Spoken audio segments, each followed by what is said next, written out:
When Clara Bennett stood in that Montana courtroom, she wasn't just fighting for a ranch. She was fighting for her right to exist. The man who'd promised to protect her had stolen everything: her land, her livelihood, her voice.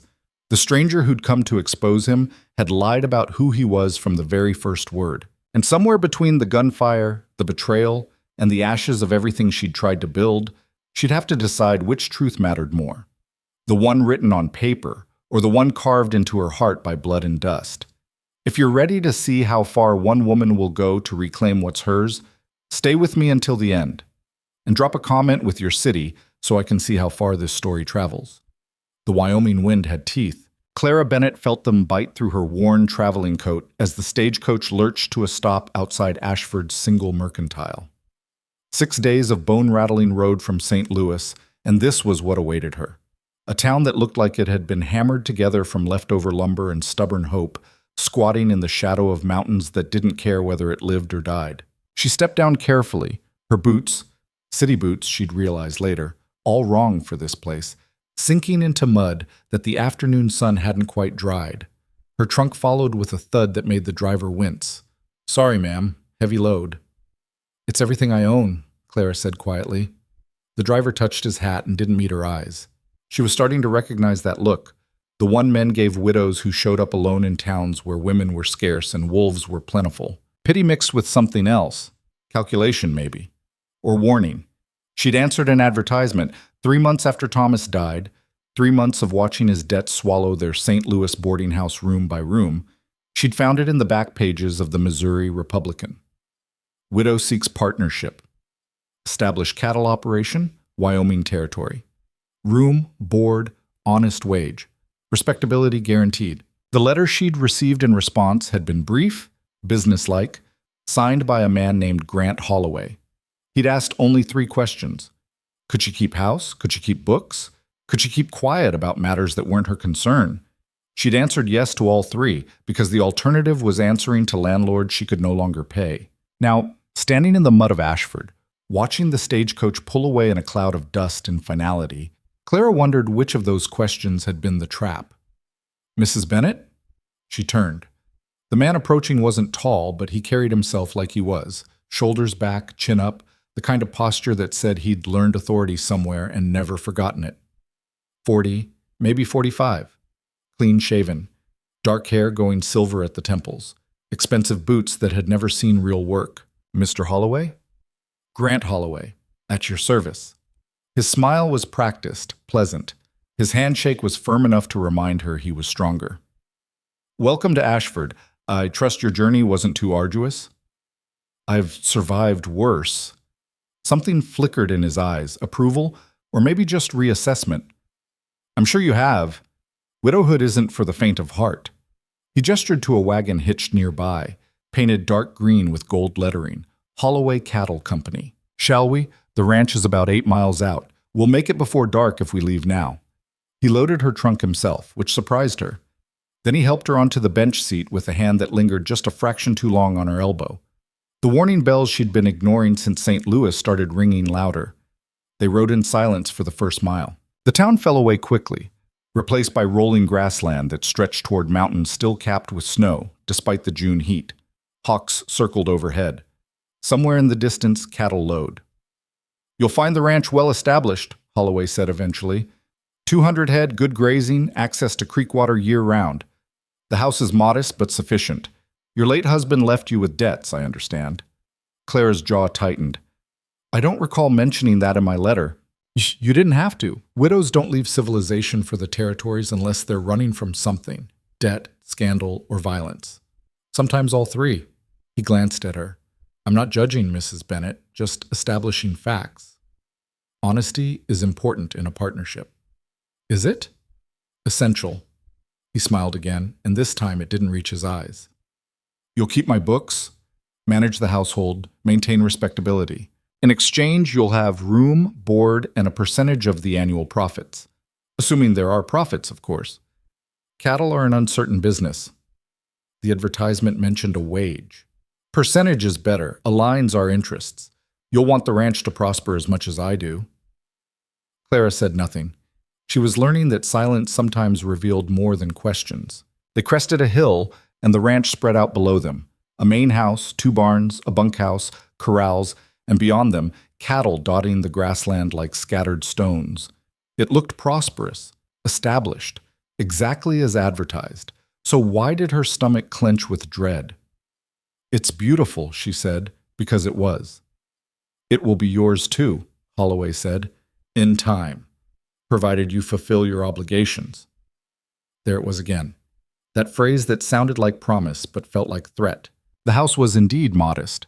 Rough-hewn logs, a stone chimney, shuttered windows that stared like suspicious eyes. Holloway helped her down and carried her trunk to the porch. "I'll have one of the men bring it inside. Dinner's at 6. Don't be late." He tipped his hat and strode toward the barn, already shouting orders to someone she couldn't see. Clara stood alone on the porch, listening to the wind and the distant cattle and the sound of her own breathing. She'd traveled 1,500 miles to escape debt and judgment and the suffocating weight of failure. She had a feeling she'd just walked into something worse. The bedroom was smaller than her trunk. A narrow bed, a washstand, a mirror so old the silver had tarnished into blindness. But it was clean, and the window faced east toward the mountains, and when she sat on the bed, the frame didn't collapse. Small victories. She unpacked methodically, shaking out dresses that smelled like road dust and regret. Most of them had been Thomas's mother's, black bombazine and dark gray wool, the uniform of grief. She'd worn black for 6 months and would wear it for 6 more, because society demanded it, and because sometimes camouflage was survival. A knock rattled the door. "Mrs. Bennett, supper's ready." The voice was female, young, uncertain. Clara opened the door to find a girl of perhaps 16, all elbows and anxious eyes, wiping her hands on an apron that had seen better days. "I'm Rosie," the girl said. "I help with the cooking and such. Mr. Holloway said to fetch you." "Thank you, Rosie." Clara stepped into the hallway, noting the way the girl flinched back. "You work here?" "Yes, ma'am. My pa works the cattle. Mr. Holloway lets us stay in the bunkhouse, me and Pa and my brother Danny, since Ma died." Another widow story. This territory was full of them. The dining room surprised her. It was the one room that spoke of money. Wallpaper, actual wallpaper, with a pattern of roses. A table that could seat 10. China that caught the lamplight and threw it back like small promises. Holloway sat at the head, reading a ledger, a glass of whiskey at his elbow. He looked up when she entered. "Mrs. Bennett, punctual. I appreciate that." He gestured to the chair at his right. "Please." She sat. Rosie brought food. Beef, potatoes, bread that was only slightly burned. It smelled better than anything Clara had eaten in weeks. Holloway closed his ledger. "You'll start with the books tomorrow. I've let them slide, I'm afraid. My previous bookkeeper passed last winter, pneumonia, and I haven't found a replacement I could trust." He cut his beef precisely, the knife making neat, controlled sounds. "Tell me about your experience." "I managed accounts for my husband's business." "Which was?" "Import goods. Textiles, primarily." "And he died owing money." It wasn't a question. Clara set down her fork carefully. "He died owing money," she confirmed, "which is why I'm here instead of St. Louis." "Fair enough." Holloway chewed, swallowed, watched her. "You'll find I'm a direct man, Mrs. Bennett. I don't tolerate theft, laziness, or gossip. I pay fairly, but I expect loyalty. Can you give me that?" "I can give you honest work." "That's not what I asked." The room felt smaller suddenly. Clara met his eyes, gray, cold, assessing, and understood something fundamental. This wasn't a partnership. This was a test she'd already started failing. "I can give you loyalty," she said quietly, "provided it's earned." For a long moment, Holloway didn't move. Then he smiled, a real smile this time, and lifted his whiskey glass in mock salute. "Honesty. I appreciate that, even when it's inconvenient." He drank. "You'll do fine here, Mrs. Bennett. Just remember, the ranch prospers when everyone knows their place. You'll have freedom, but not autonomy, comfort, but not power. Do we understand each other?" "Perfectly." She was lying, and they both knew it. But Clara had learned something in the 6 months since Thomas died. Sometimes survival meant smiling while you sharpened knives. She met him 3 days later. Clara had been trying to make sense of the ranch's books, a task that felt less like accounting and more like archaeology. Holloway kept meticulous records, but the numbers didn't tell stories she could follow. Cattle sold at prices that seemed low, debts to suppliers that seemed high, payments to laborers that appeared, vanished, reappeared under different names. It smelled wrong, but she was new and alone, and in no position to question the man who controlled her room, her board, and any hope she had of escaping Wyoming with something more than she'd arrived with. She'd taken the ledgers to the porch for better light, chasing the afternoon sun and the headache building behind her eyes. That's when she heard the commotion from the barn, shouting, the crack of something hitting flesh. A younger voice crying out in pain. Clara stood so fast her chair tipped backward. By the time she reached the barn, a small crowd had gathered, ranch hands leaning on fence posts, watching with the studied disinterest of men who'd seen this before. In the center, Holloway stood over a boy of maybe 13, his riding crop still raised.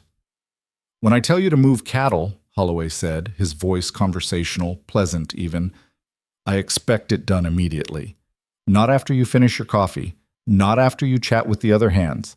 Immediately. Do you understand?" The boy, Danny, Clara realized, Rosie's brother, nodded, one hand pressed to his shoulder where the crop had landed. "I asked you a question." "Yes, sir. I understand, sir." "Good." Holloway turned away, dismissing the boy like he'd dismissed a thought. His eyes found Clara on the barn's periphery, and something shifted in his expression. Not embarrassment, assessment, checking to see if this would be a problem. Clara kept her face carefully neutral. The crowd dispersed. Danny scrambled to his feet and fled toward the bunkhouse, and Clara stood frozen, understanding crystallizing like ice in her chest. She'd traded one kind of prison for another. "Mrs. Bennett!" She turned. The man who'd spoken was leaning against the barn wall in that boneless way tall men had when they wanted to seem harmless. He was young, late 20s maybe, with sun-darkened skin and dark hair that needed cutting. His clothes marked him as a drifter, patched denim, a shirt that had been washed too many times, boots that had walked a lot of miles. But his eyes were sharp, watchful. The eyes of someone who saw more than he should. "You're new," he said, not a question. 3 days. Clara glanced toward the house where Holloway had disappeared. "You?" 2 weeks. Elias Thorne. He tipped his hat, a gesture so automatic it seemed like muscle memory. "I'd say welcome, but that seems cruel under the circumstances. You saw what just happened." "I see most things. Doesn't mean I can stop them." He pushed off the wall and Clara noticed the way he moved, balanced, economical, like a man who'd learned to fight or learned to run. Maybe both. "Word of advice, Mrs. Bennett. Don't get attached to anything here, not the place, not the people. Especially not the people." "That's bleak." "That's Wyoming." He started to walk away, then paused. "The books you're working on, the ranch accounts, you finding what you expected?" Clara's breath caught. "I don't know what you mean." "Sure you don't."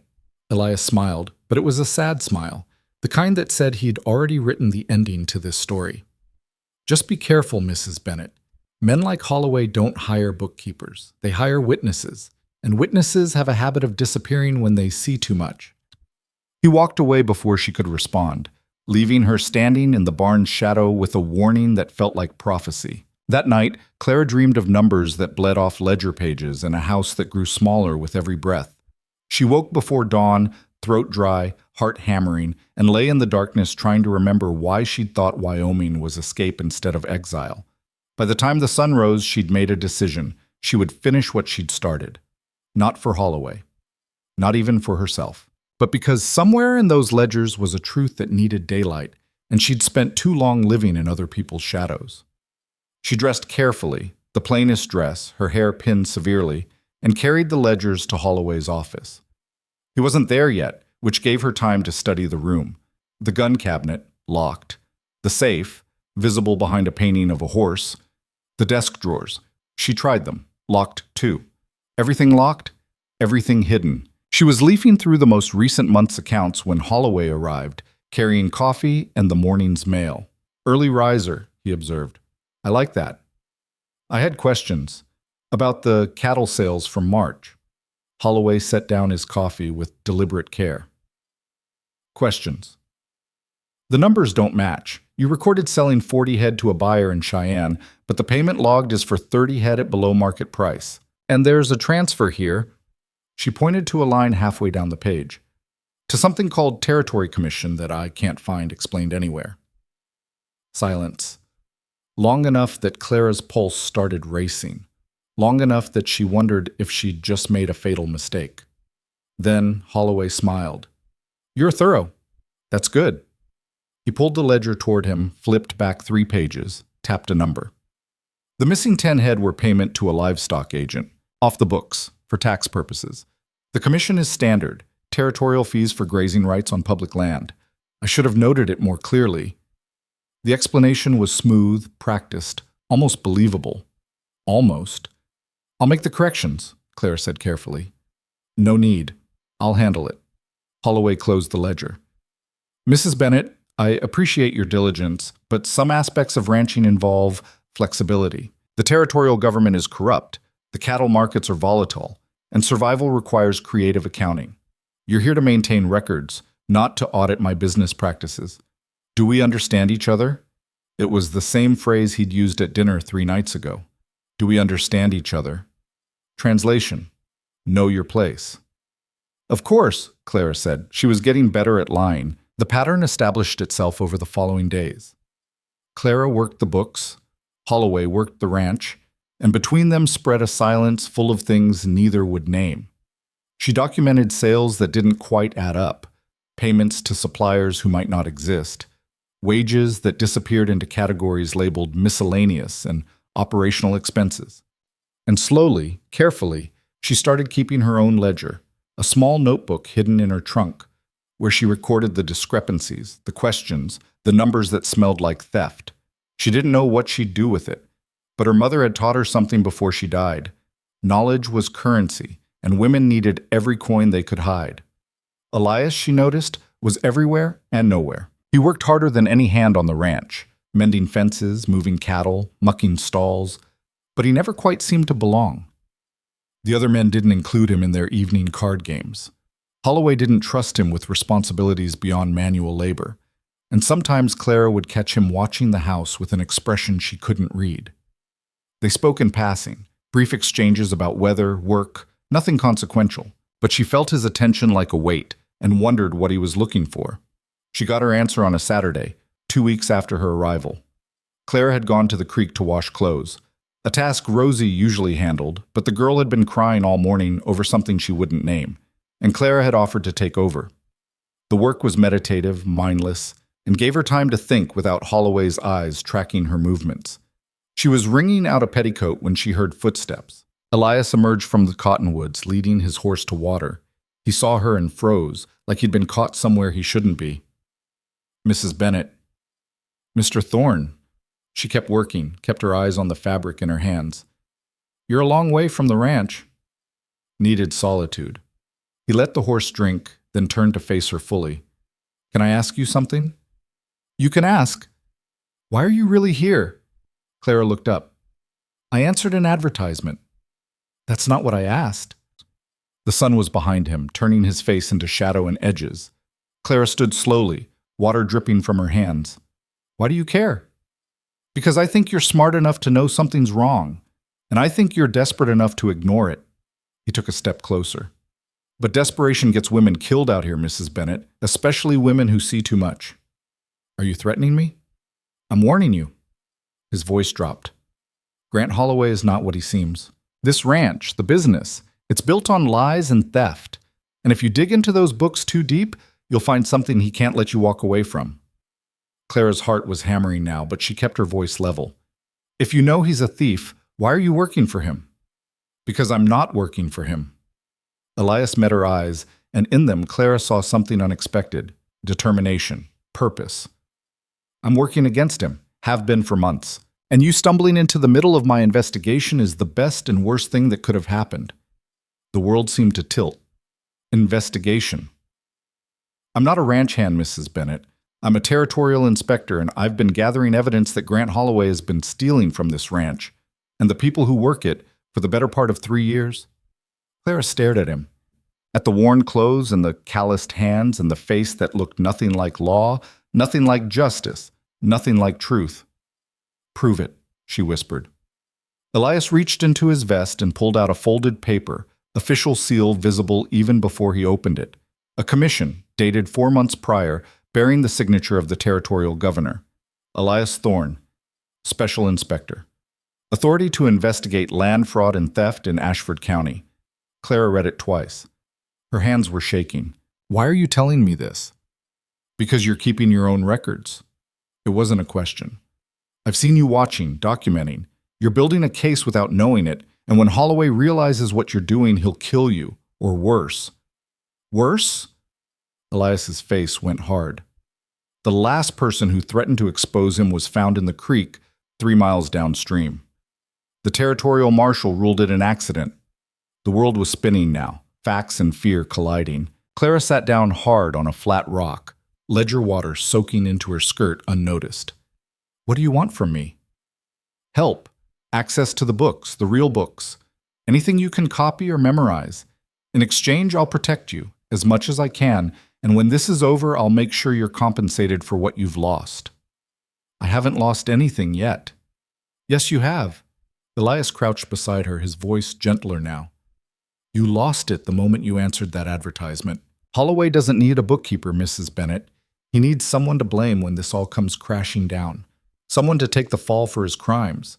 And you walked right into his trap." Clara closed her eyes, felt the sun on her face and the wind in her hair and the weight of every bad decision she'd made since Thomas died.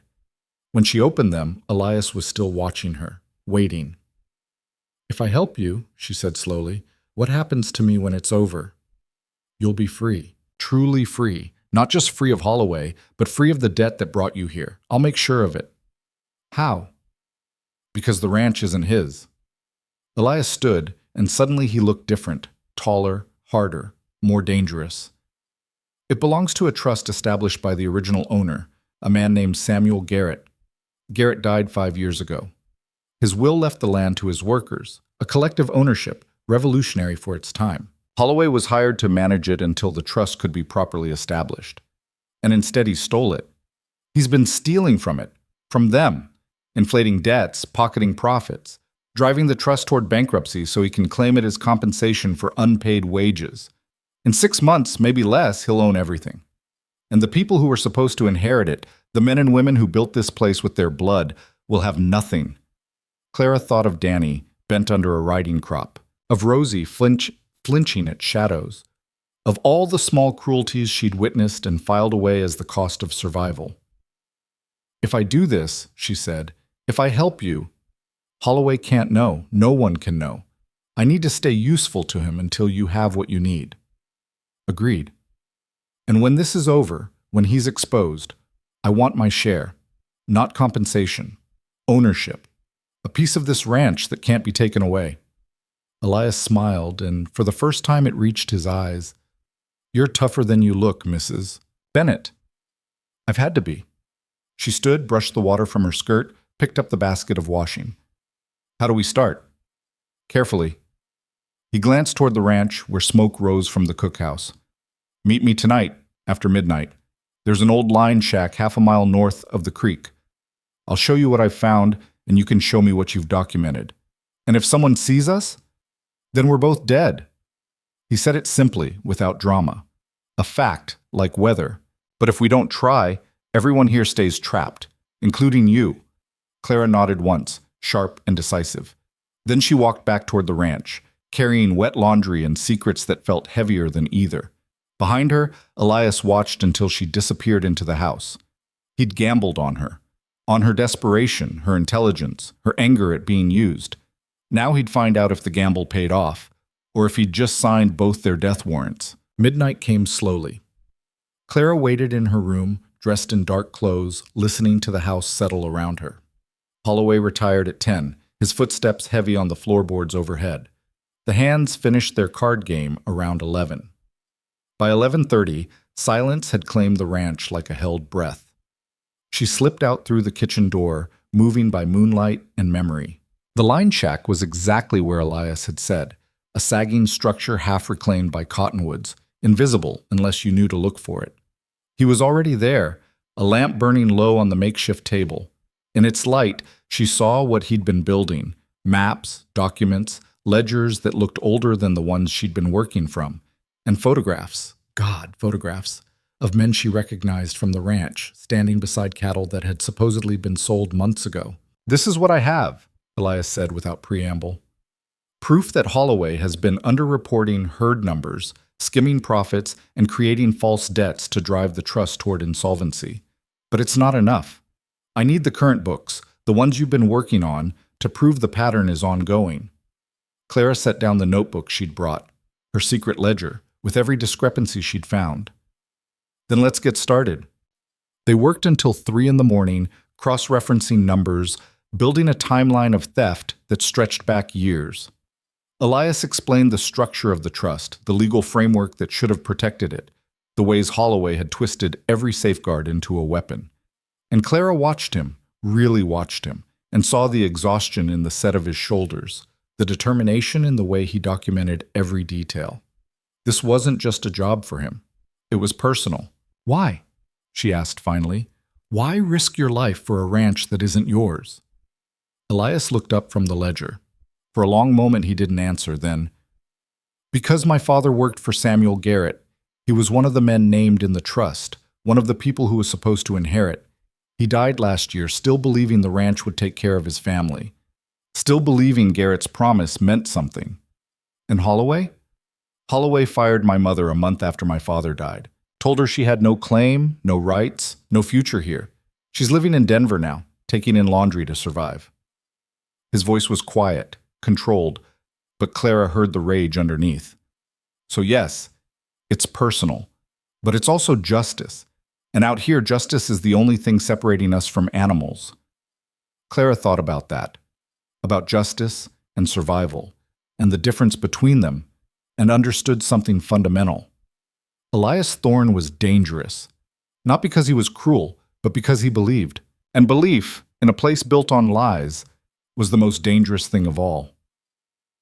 "What happens when we expose him?" she asked. "Trial, conviction, if we're lucky, restitution to the trust beneficiaries." "And if we're not lucky?" Elias met her eyes. "Then we run, fast and far, and hope he doesn't catch us." It should have terrified her.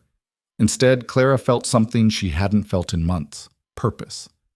"Then we'd better be lucky," she said, and turned back to the ledgers. They worked until dawn threatened, then separated, Elias to the bunkhouse, Clara to her room, with plans to meet again in 3 days. She slipped back into the house just as the sky began to pale, exhausted, terrified, and more alive than she'd felt since Thomas died. She'd come to Wyoming to escape. Instead, she'd found a war worth fighting. And somewhere between the ledgers and the lies, and the man who'd trusted her with truth, Clara Bennett stopped being a widow running from debt and became something more dangerous, a woman with nothing left to lose. The pattern of their deception took shape over the next 2 weeks like a quilt stitched in darkness, careful, deliberate, and one mistake away from unraveling completely.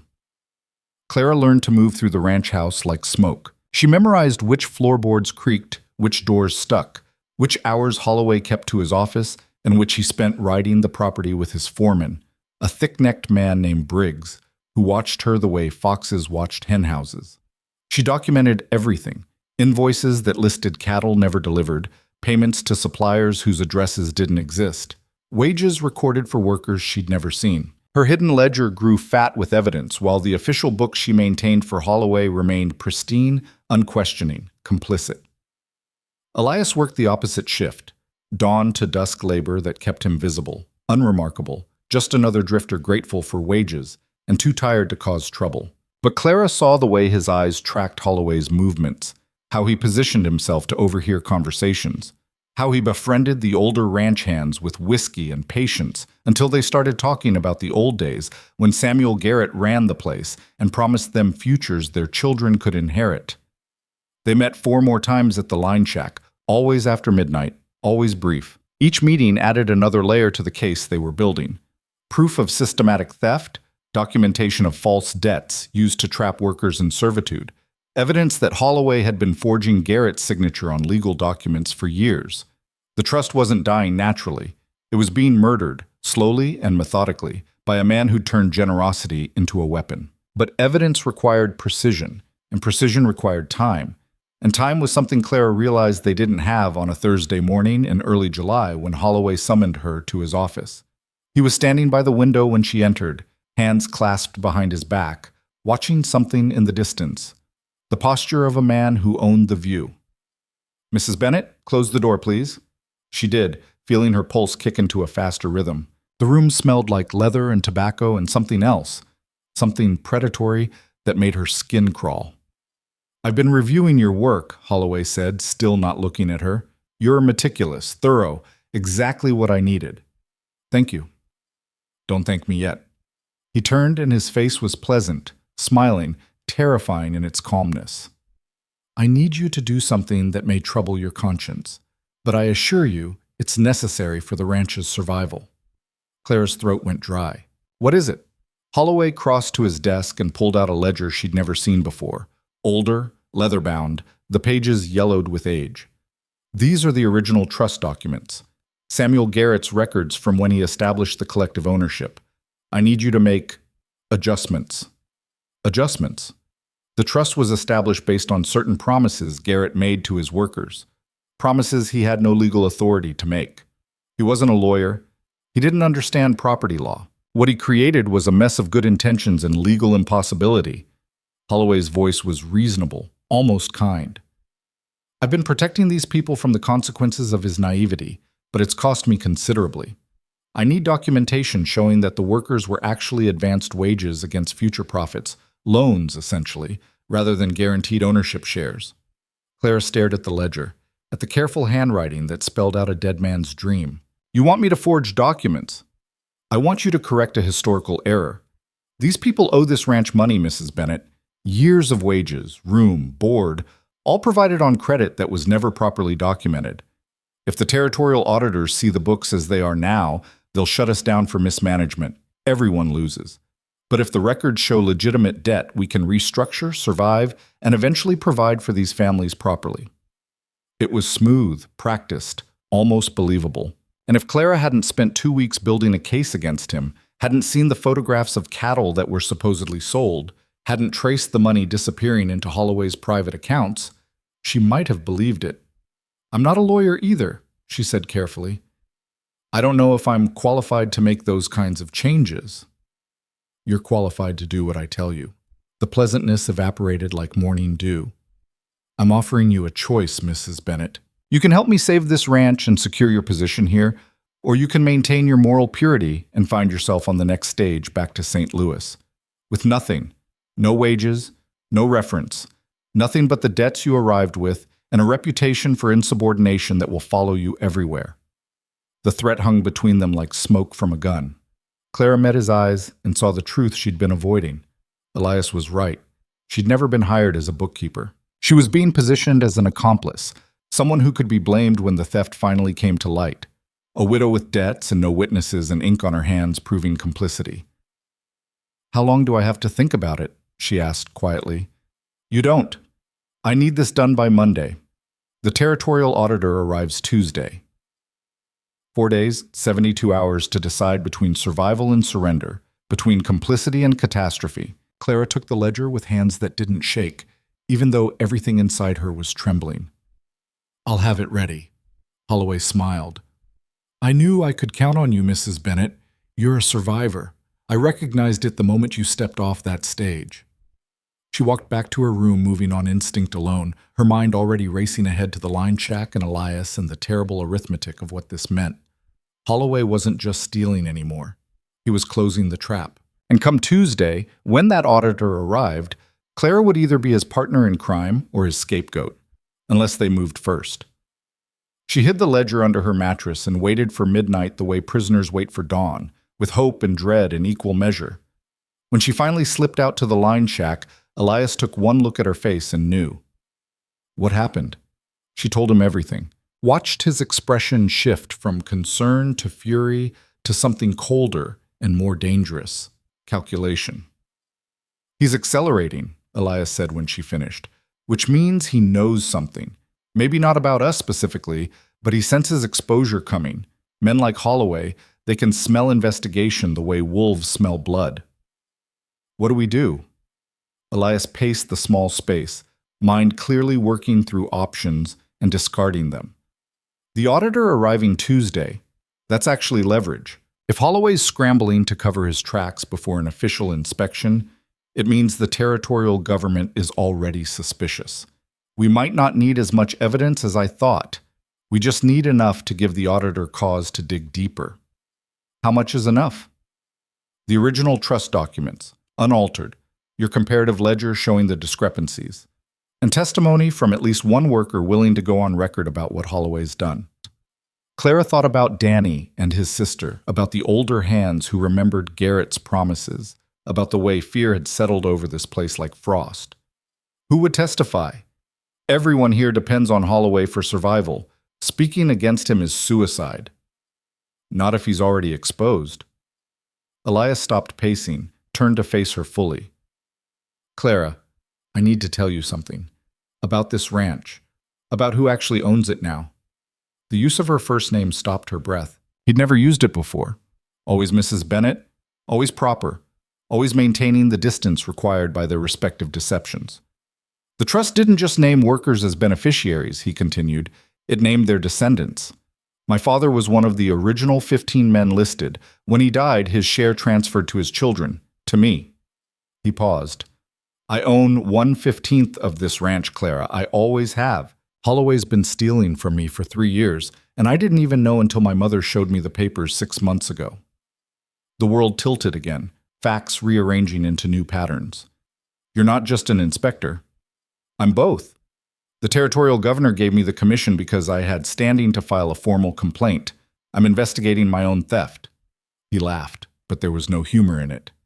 Which means when this goes to court, I'm both witness and plaintiff. My testimony is compromised by personal interest. That's why I need you. You're a neutral party. Your documentation carries weight mine never could. I'm not neutral. I work for him. I'm being coerced into forgery. Exactly. You're a victim too, which makes you the perfect witness. Elias moved closer, his voice urgent now. The auditor arrives Tuesday. That gives us 4 days to compile everything, make copies, and get them into the right hands. But Clara, if we do this, if we move against Holloway now instead of waiting for an airtight case, we can't hesitate. We can't leave anything half-finished, because if he suspects what we're doing, he'll kill us both. Not metaphorically, not eventually. He will kill us. Clara thought about the man in the creek 3 miles downstream, about accidents that weren't accidents and justice that never came. What do you need from me? The original trust documents, the ones he gave you to alter. Can you photograph them or copy the key pages? I can try, but Holloway will notice if they're gone for more than an hour. Then we have an hour. Elias pulled out a watch, an expensive one she noticed for the first time, too expensive for a drifter. Tomorrow night. Meet me here at 2 in the morning instead of midnight. I'll have a camera. We'll document everything, return the ledger before dawn, and spend the weekend compiling the rest. By Monday, we'll have enough to hand the auditor.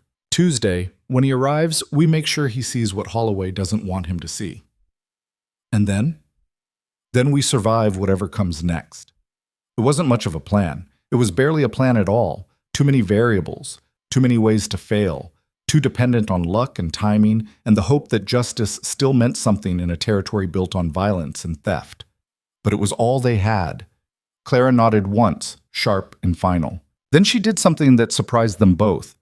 She reached out and took Elias's hand, squeezed it once, hard. Don't die, she said. I've gotten used to having someone on my side. His hand tightened around hers. Same to you, Clara Bennett. Same to you.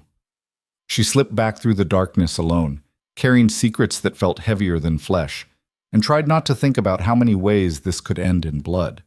The next day crawled past like an injured animal. Clara maintained her routine, breakfast preparation, ledger work, polite conversation with Holloway that made her skin crawl, while her mind mapped every second of what had to happen tonight. 2 in the morning, the line shack, 1 hour to photograph documents that could bring down an empire of lies. Rosie noticed something was wrong.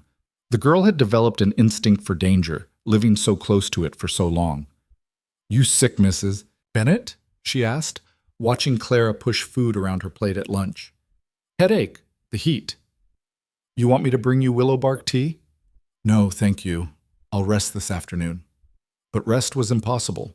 Clara lay in her small room, staring at the ceiling, listening to the ranch sounds filter through the walls, cattle lowing, men shouting. Somewhere in the distance, the crack of a rifle as someone hunted jackrabbits. Normal sounds.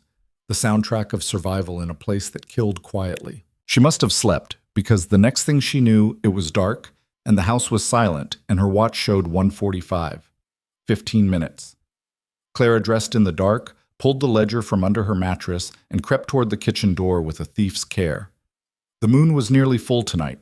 Good for seeing, terrible for hiding. She'd have to move fast. She made it halfway across the yard before she heard the voice. Mrs. Bennett? Her heart stopped. She turned slowly, clutching the ledger to her chest. Briggs stepped out of the barn's shadow, a rifle loose in his hands, not pointing at her. Not yet. Awful late for a walk, he said conversationally.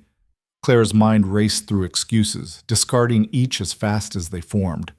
The ledger was visible. There was no explaining this. I needed air, couldn't sleep. Uh-huh. Briggs spat tobacco juice into the dirt. And the ledger? I was working, lost track of time. In the dark? I brought a lamp.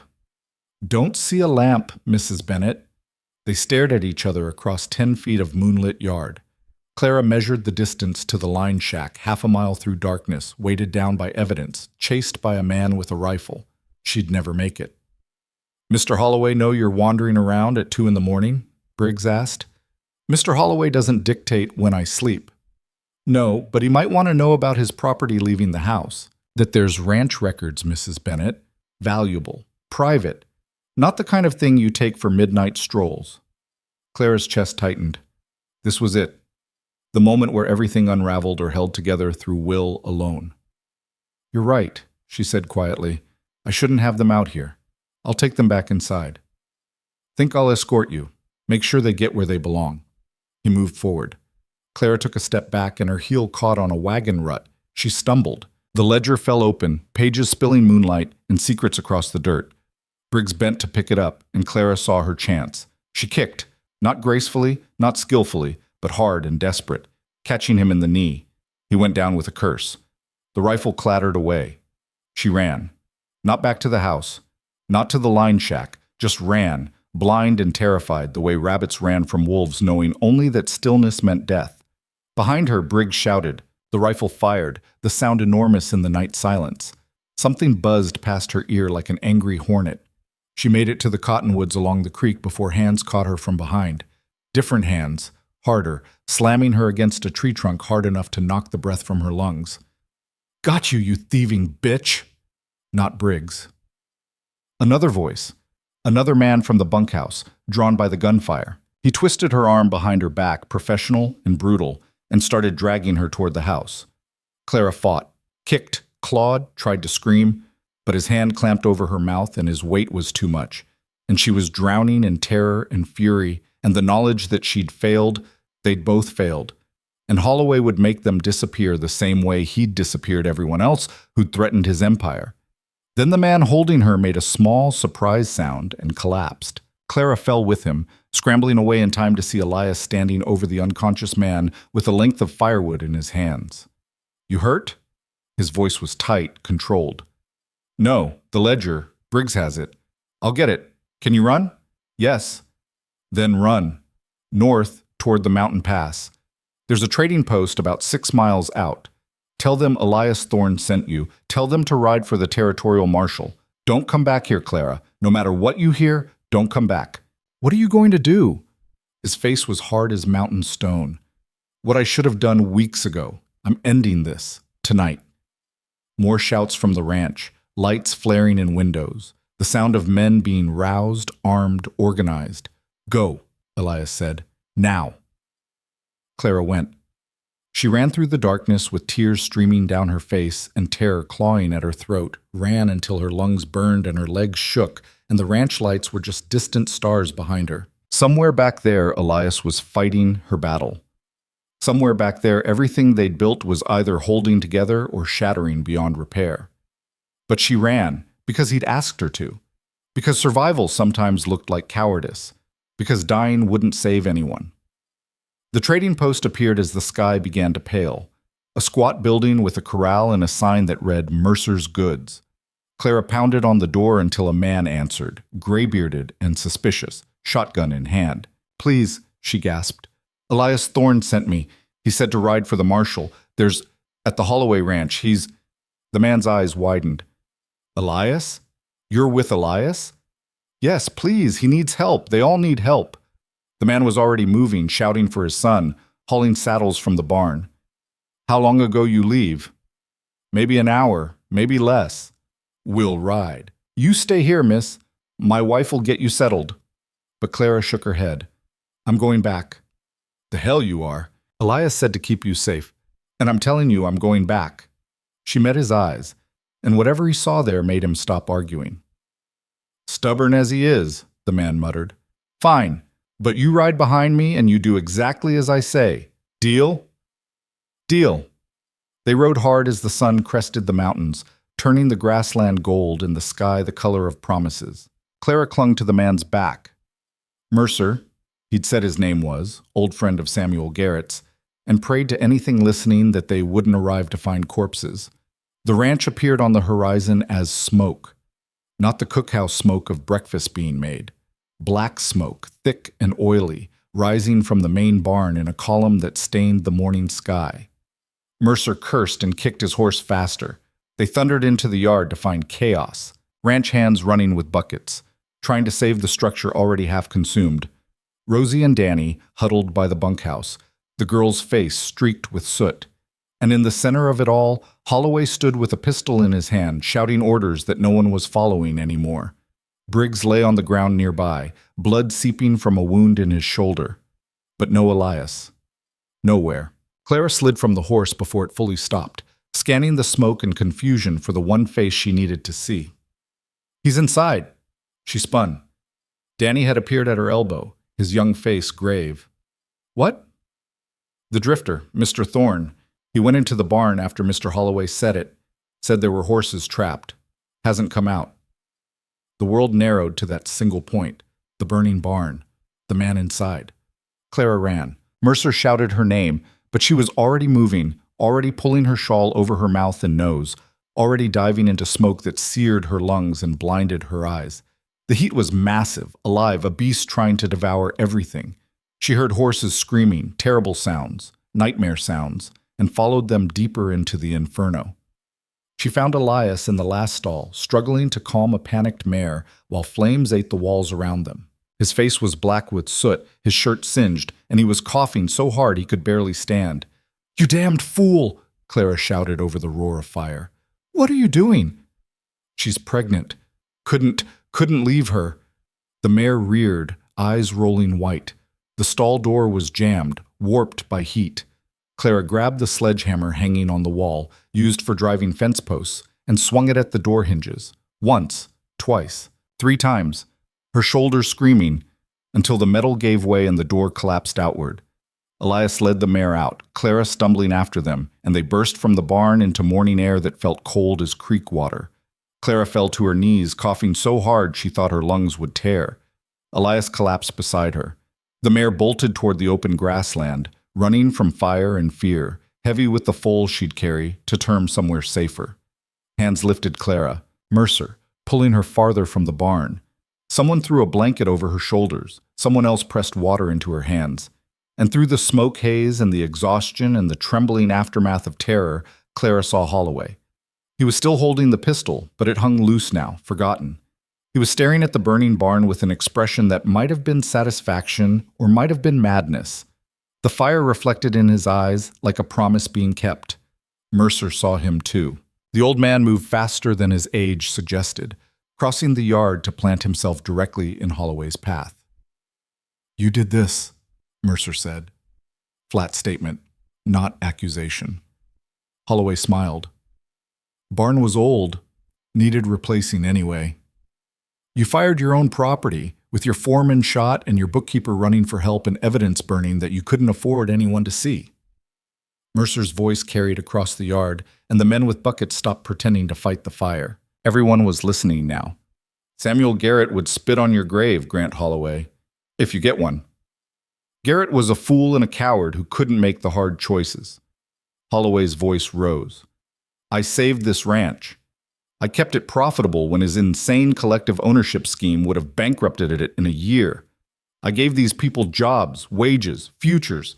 You gave us chains, said a voice from the crowd. An older man stepped forward. Clara recognized him. Pete, one of the cowboys who'd worked for Garrett since the beginning. He held a piece of paper, crumpled and smoke-stained. This here's my contract, Pete said, signed by Garrett 5 years ago. Says I own 1/15 of this land. Says I'll share in the profits and the decisions. Says my children inherit when I die. He looked at Holloway. You told me last year that paper wasn't legal, that Garrett didn't have authority to make those promises, that I owed the ranch money for years of wages you fronted me. You do owe... I found the real books. Pete's voice cracked. Thorne showed me. Showed all of us. We've been getting paid, Grant. Getting paid fair. But you've been recording it different, making it look like charity, making it look like debt. So you could take what was ours and call it square. More men stepped forward. More papers appeared. Contracts, receipts, letters in Garrett's careful handwriting promising partnership and dignity and ownership. The evidence Holloway had tried to burn was standing in front of him, speaking with voices he couldn't silence. Holloway's hand tightened on the pistol. You're making a mistake, all of you. This ranch needs strong leadership, one man making decisions. Not a committee of fools who don't understand business. Put the gun down, Grant. Elias stood, swaying slightly, his voice raw from smoke but carrying complete authority. It's over. Mercer's already sent for the marshal. The territorial auditor arrives tomorrow. Every document you tried to destroy has copies. Every worker you tried to cheat has testimony. You can't burn your way out of this. Can't I? Holloway raised the pistol, and for a terrible moment Clara thought he'd shoot Elias right there, in front of everyone, one last act of violence before the end. But then hoofbeats sounded from the road. 4 riders appeared on the horizon, coming fast. One wore the silver star of a territorial marshal. Holloway looked at the approaching lawmen, at the ranch hands surrounding him, at the burning barn, his last desperate attempt to erase the truth, at Elias and Clara, standing side by side, smoke-stained and defiant. His hand tightened on the pistol. For a moment, Clara was certain he'd choose death over capture. Choose to go out fighting rather than face judgment. Then he smiled, that same pleasant, practiced smile he'd given Clara the day she arrived. You think you've won, he said quietly. But you'll learn. This territory runs on money, not justice. I have lawyers, I have friends, I have enough gold cached away to make this disappear. He looked directly at Elias. Your father believed in fairness too, died broke and bitter. You'll do the same. Maybe, Elias said, but at least I'll die honest. The marshal dismounted, hand on his gun. Grant Holloway, you're under arrest for arson, assault, and suspicion of fraud. You have the right to... The gunshot cut him off. Not from Holloway's pistol, from somewhere behind the bunkhouse, a crack that echoed off the mountains and sent everyone diving for cover. The marshal went down, clutching his shoulder. His horse bolted. Chaos erupted again, men shouting, scrambling for weapons, searching for the shooter. Briggs! It had to be Briggs, Clara realized. Wounded but not beaten, loyal to Holloway to the end. Holloway took advantage of the confusion. He ran, not toward the house or the remaining horses, but toward the creek, moving fast despite his age. Elias started after him, but Clara grabbed his arm. Let him go. You're hurt. You can barely breathe. He'll escape. He'll be hunted, but right now that marshal needs help before he bleeds out. Elias hesitated, torn between pursuit and duty. Then he nodded and moved toward the fallen lawman. Clara followed, pressing her shawl against the man's shoulder while Elias barked orders for bandages, water, someone to ride for a doctor. By the time they'd stabilized the marshal, Holloway was long gone. Disappeared into the maze of cottonwoods and creek bends, taking his secrets and his smile into the wilderness. But he'd left something behind. The truth. Standing in the morning light, surrounded by witnesses who finally understood what had been stolen from them. Mercer organized the search parties. 2 groups to hunt Holloway, one to track Briggs, another to salvage what they could from the barn. The remaining lawmen took statements, documented the scene, collected the papers Pete and the others had brought forward, and Clara sat on the porch steps with Elias, both of them shaking with exhaustion and adrenaline crash, watching the ranch transform from crime scene to something else, something that might eventually become justice. "Did you really show them the books?" she asked. "Or was Pete bluffing?" "I showed them copies 2 nights ago. Figured if we were moving against Holloway, they deserved to know what they were fighting for." Elias coughed, winced. "Should have done it sooner. Maybe if they'd known, someone could have stopped this before it went this far. Or maybe Holloway would have killed you all in your sleep." Clara looked at the smoke still rising from the barn's skeleton. He was never going to let this go without violence. Men like him, they'd rather burn everything than share. Speaking from experience? She thought about Thomas, about the boarding house, about every man who'd ever told her what she was worth and expected gratitude. Yeah, experience. They sat in silence while the sun climbed higher and the ranch slowly settled into an exhausted calm. The doctor arrived around noon, treated the marshal and 3 others who'd been hurt in the chaos. By afternoon, one of the search parties returned empty-handed. No sign of Holloway. The man had vanished like smoke, but Briggs they found bleeding out in an irrigation ditch half a mile south. He lived long enough to confess that Holloway had ordered him to fire on the lawmen, had promised him money and protection if he bought enough time for an escape. "Where'd he go?" the marshal asked, his own shoulder wrapped thick with bandages. Briggs smiled through bloody teeth. "Somewhere you'll never find him. Grant Holloway's got more holes to hide in than a prairie dog town."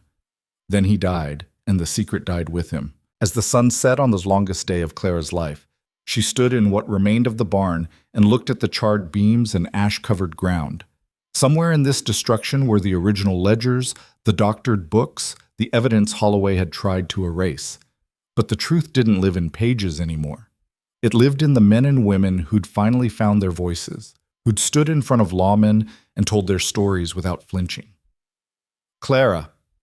Elias approached, moving carefully. The doctor had diagnosed smoke inhalation and bruised ribs, ordered rest that both of them knew wouldn't come. "They want to take statements from you tomorrow, about the forgery Holloway tried to force, about the books you kept." "I'll tell them everything." "Even the parts that make you look complicit?" Clara met his eyes. "Especially those parts. I came here desperate and willing to ignore warning signs. I accepted his employment knowing something felt wrong. I'm not innocent, Elias, but I'm not his accomplice either. There's a difference." "Yeah." He smiled slightly. "There is." They stood together in the ruins, 2 people who'd arrived at this ranch wearing different kinds of lies and found something like truth in the rubble. "What happens now?" Clara asked. "Trial. Assuming they catch him. If they don't," Elias shrugged. "The trust still exists. The workers still have their claims. We rebuild." "We?" "You documented the theft.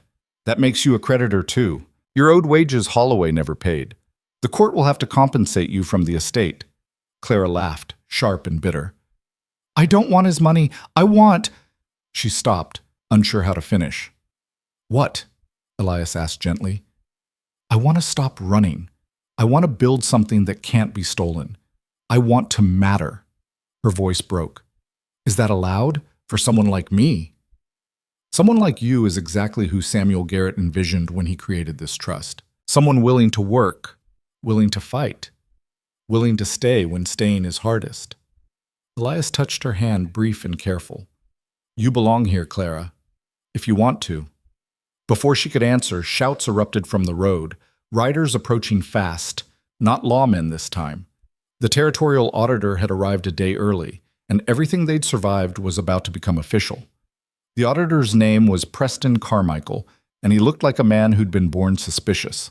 Thin as a fence post with wire-rimmed spectacles and a leather satchel that probably contained more paperwork than the entire ranch had generated in 5 years. He dismounted with the careful precision of someone who expected the ground itself to be fraudulent. "I was told there'd been an incident," he said, surveying the smoking barn, the bandaged marshal, the crowd of soot-stained ranch hands watching him with varying degrees of hope and fear. "I can see the reports weren't exaggerated." The marshal stepped forward, wincing as the movement pulled his wounded shoulder. Mr. Carmichael, I'm Marshall Davies. The situation here is complicated. Fraud usually is. Carmichael's eyes found Elias. You're Thorne? The one who filed the initial complaint? Yes, sir. And the property owner? Grant Holloway? Fled after attempting to murder Marshall Davies and destroy evidence by arson. Carmichael's expression didn't change, but he made a note in a small book he'd pulled from his vest pocket. I'll need to see all documentation, original trust papers, current ledgers, any correspondence, contracts, receipts, everything. Most of it burned, Clara said quietly. The auditor turned to her, and his gaze was sharp enough to cut. And you are? Clara Bennett. I was hired as Mr. Holloway's bookkeeper 6 weeks ago. So something shifted in Carmichael's face. Interest, or maybe recognition. Were you now? How convenient. The implication hit like a slap. Clara felt Elias tense beside her, but she held up a hand to forestall whatever defense he was preparing. I kept duplicate records, she said, meeting Carmichael's stare without flinching. When I noticed discrepancies between what Mr. Holloway told me and what the numbers showed, I documented everything in a separate ledger. It's hidden in my room. Would you like to see it? I would like to see everything, Mrs. Bennett, starting with why a widow from St. Louis answered an advertisement for a position that sounds suspiciously designed to provide legal cover for embezzlement. Because I was desperate and he was convincing. Clara's voice hardened. But desperation doesn't equal complicity.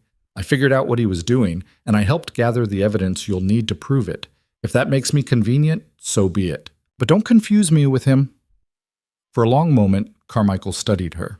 Then he nodded, once, and the hostility in his expression eased fractionally. Show me the ledger. They moved to the house, Clara, Elias, Carmichael, and Marshall Davies, who looked increasingly pale but refused to rest. The ranch hands drifted after them, a silent audience to whatever judgment was about to unfold. Clara's room felt smaller, with 4 people in it. She knelt beside her bed, pulled up the loose floorboard she'd discovered the second week, and retrieved the notebook wrapped in oilcloth. Her hands trembled slightly as she handed it to Carmichael. He opened it, read the first page, the second. His eyebrows climbed steadily higher. This is detailed. I'm thorough. You documented false invoices, phantom employees, cattle sales that never occurred, and what appears to be systematic wage theft spanning 3 years. Carmichael looked up. Did Holloway know you were keeping this? No. If he had, I'd be dead. Yet you stayed. I had nowhere else to go, and then I met Mr. Thorne and we— Clara stopped, suddenly aware of how it sounded. We collaborated on gathering evidence. How romantic. Carmichael's tone was dry, but Clara saw the calculation in his eyes. And during this collaboration, did either of you consider contacting the territorial authorities before taking matters into your own hands? I filed an official complaint 4 months ago, Elias said, was told it would be investigated in due course. When due course started looking like never, I took the commission and came here myself. Show me the commission. Elias produced the paper, creased now, stained with smoke and sweat, but still bearing the governor's seal. Carmichael examined it with the intensity of a jeweler studying a suspect diamond. This is legitimate, he said finally, and something in his voice suggested he'd half expected it not to be. Which means you had legal authority to investigate, though not to burn down barns or engage in gunfights with ranch foremen. Holloway burned the barn. Briggs shot the marshal. We were trying to stop them.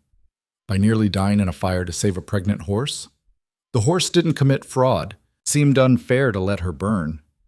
Despite everything, Carmichael's mouth twitched, almost a smile. He turned his attention back to Clara's ledger, flipping through pages with increasing focus. The room fell silent except for the rustle of paper and the distant sounds of men working to salvage the barn. Finally, Carmichael closed the notebook. This is good work, Mrs. Bennett. Meticulous, well-organized, cross-referenced. If you ever tire of ranching, the Territorial Auditor's Office could use someone with your skills. I'll keep that in mind. However, he set the ledger on the bed. This documentation, combined with Mr. Thorne's investigation, is enough to establish probable cause for fraud and embezzlement, but it's not enough to convict. For that, we need the original trust documents, Holloway's actual ledgers, and testimony from the workers who were defrauded. The workers are ready to testify. Elias said. I already spoke with them. Pete and at least 8 others will go on record. Good. But I still need the source documents. Without them, a good defense attorney will argue that your ledger is fabricated, that the workers are lying to avoid legitimate debts, that Holloway was simply a poor manager rather than a criminal. Carmichael looked at Clara. You said Holloway gave you original trust papers to alter. Where are they now? I had them when Briggs caught me. He took them. I don't know where they went after that. Then we searched the house, the bunkhouse, anywhere Holloway or Briggs might have hidden documents. Carmichael moved toward the door, then paused. One more question, Mrs. Bennett. When Holloway asked you to forge those documents, what did you tell him? Clara remembered that moment in the office, the ledger in her hands, the choice between complicity and exposure. I told him I'd do it. I lied. Why not refuse outright? Because refusal would have meant immediate dismissal or worse. Agreement bought me time to get help. She met his eyes. I chose survival over martyrdom, Mr. Carmichael. I'm not ashamed of that. Nor should you be. Survival is underrated. This time he definitely smiled. Let's find those documents. They searched for 3 hours. The house yielded nothing. Holloway's office had been stripped clean, the safe empty except for a few gold coins and a daguerreotype of a woman Clara didn't recognize. The bunkhouse produced some letters, a few contracts, but nothing resembling the trust papers. It was Rosie who found them. The girl had been helping search the barn ruins, picking through ash and charred wood with the careful attention of someone used to salvaging value from destruction. She emerged carrying a metal strongbox, dented and blackened but intact. This was under Mr. Holloway's desk in the barn office, she said, presenting it to Carmichael like an offering.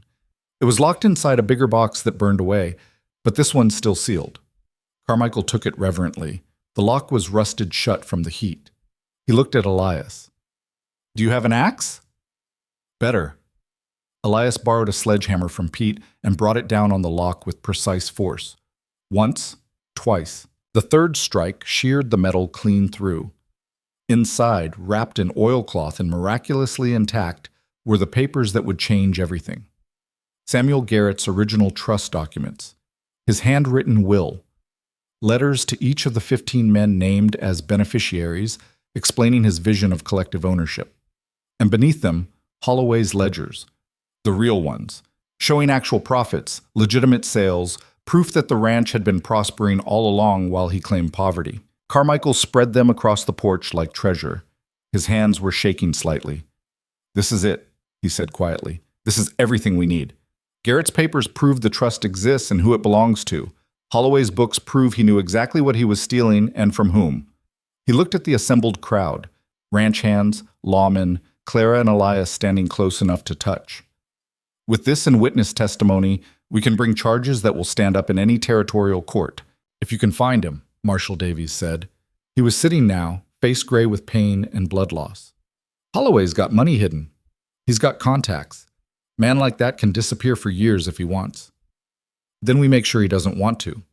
Carmichael began carefully repacking the documents. I'll take these to the territorial capital, file formal charges, and issue a warrant for Holloway's arrest. Every lawman, every marshal, every sheriff from here to the Pacific will be looking for him. He can run, but he can't hide forever. What about the ranch? Pete asked. What happens to us while you're chasing him? The trust stands. According to these papers, you and the other 14 beneficiaries own this property jointly. You have the right to operate it, profit from it, make decisions about its future. Carmichael looked at Elias. Including the right to appoint a manager, if you choose.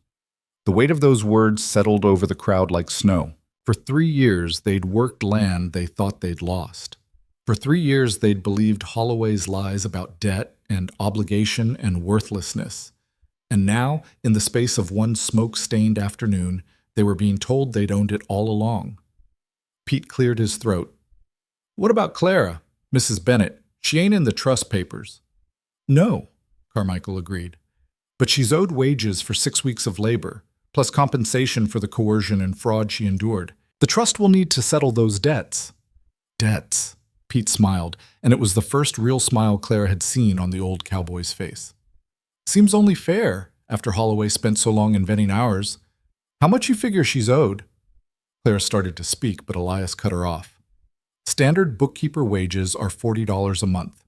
6 weeks is roughly $60. But given the circumstances, the threats, the attempted arson, the fact that her work directly saved this ranch from complete dissolution, I'd say hazard pay is warranted.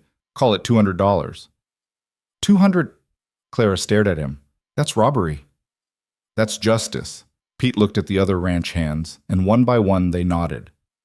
We vote to pay Clara Bennett $200 from the trust funds, plus a position as permanent bookkeeper if she wants it. All in favor?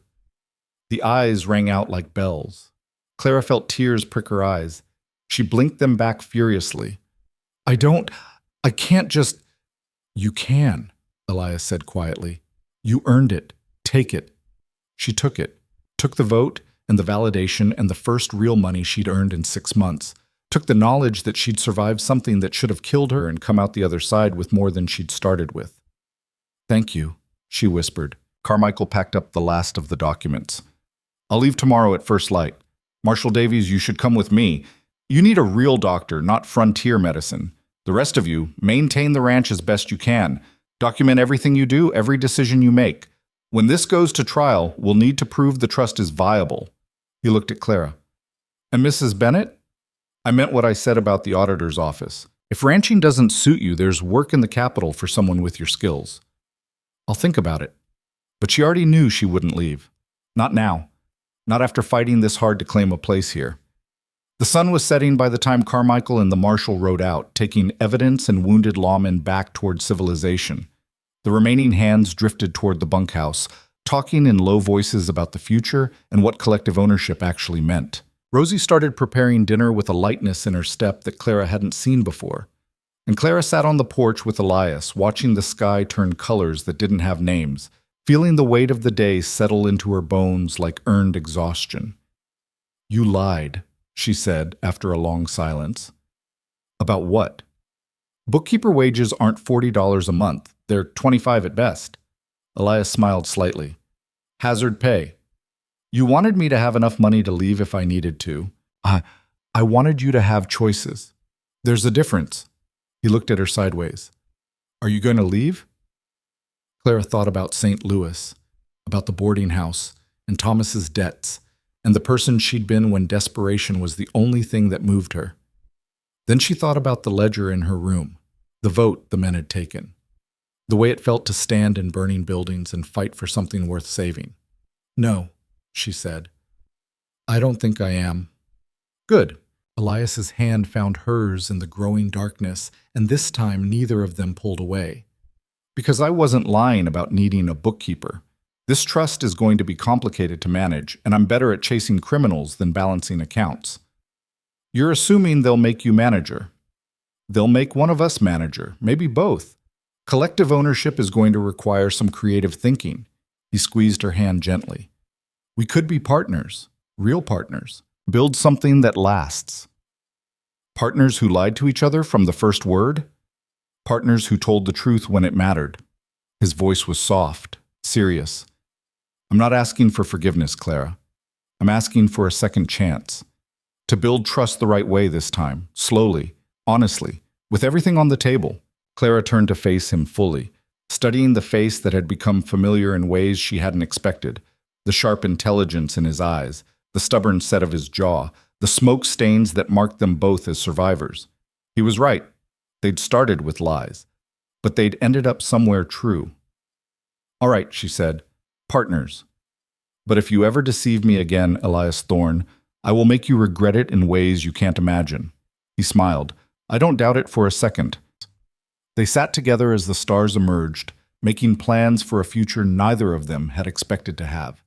Tomorrow would bring more challenges. Running a ranch, managing collective ownership, preparing for a trial that might never happen if Holloway stayed hidden. But tonight, for the first time since Clara had stepped off that stage in Ashford, she felt something close to peace. The feeling lasted exactly 3 days. On the 4th morning, a rider came at dawn with news that stopped Clara's heart. Grant Holloway had been spotted 2 towns over, staying at a hotel under a false name. But before the local marshal could arrest him, Holloway had disappeared again, leaving behind a note addressed to the territorial auditor. Carmichael arrived the next day with the note and a face like thunder. "He's threatening witnesses," the auditor said without preamble. "Says if the case goes to trial, he'll expose every secret, every debt, every mistake anyone on this ranch has ever made. Says he has evidence that will destroy all of you." Clara felt cold spread through her chest. "What kind of evidence?" "He doesn't specify, but he mentions you by name, Mrs. Bennett. Says you have secrets from St. Louis that would make compelling courtroom testimony." The world tilted. Clara had known this might come, had spent 6 months preparing for the moment her past caught up with her. But knowing and experiencing were different animals. "He's bluffing," Elias said, "trying to scare us into dropping charges." "Maybe. But if he's not, if he really has information that could compromise witness credibility, it could undermine the entire case." Carmichael looked at Clara. "I need to know, Mrs. Bennett. Is there anything in your past that Holloway could use against you? Anything that would make a jury question your testimony?" Clara thought about Thomas, about the debts that weren't entirely his fault, about the business dealings that had skirted legality, about her own role in keeping books that hid more than they revealed.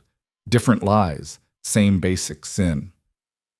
"My late husband had business relationships with some questionable people," she said carefully. "Import goods that may not have been properly taxed. I kept the books. I knew what was happening, and I didn't report it." "Tax evasion?" "Possibly. Probably. I don't know what he told the authorities when I wasn't there."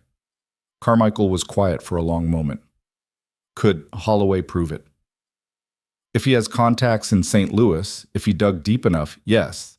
He could find people who'd testify that I was complicit in my husband's questionable dealings.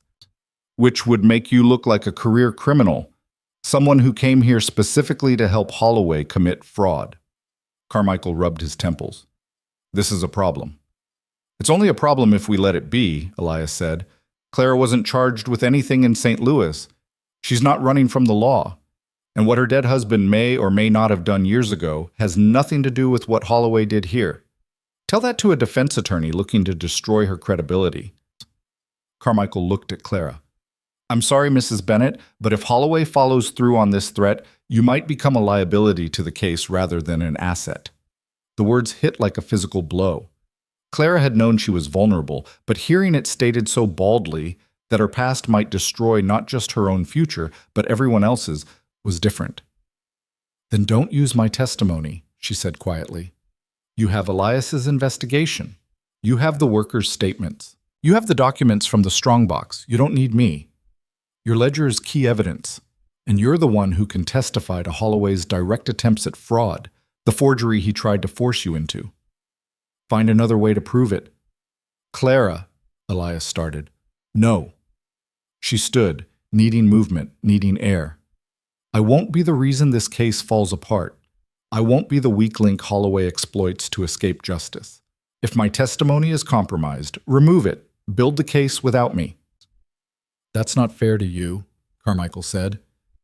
"Fair doesn't matter. Winning does." Clara looked at both men.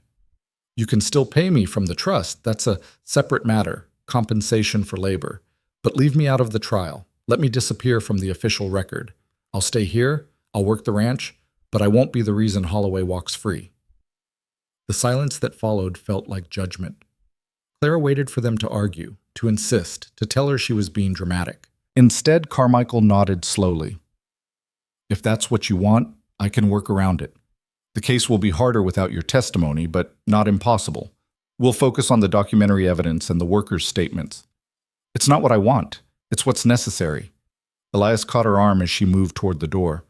"Can I talk to you? Alone?" Clara nodded.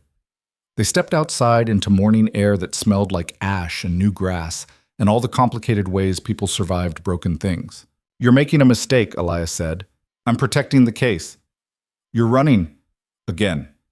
His voice was gentle, but firm.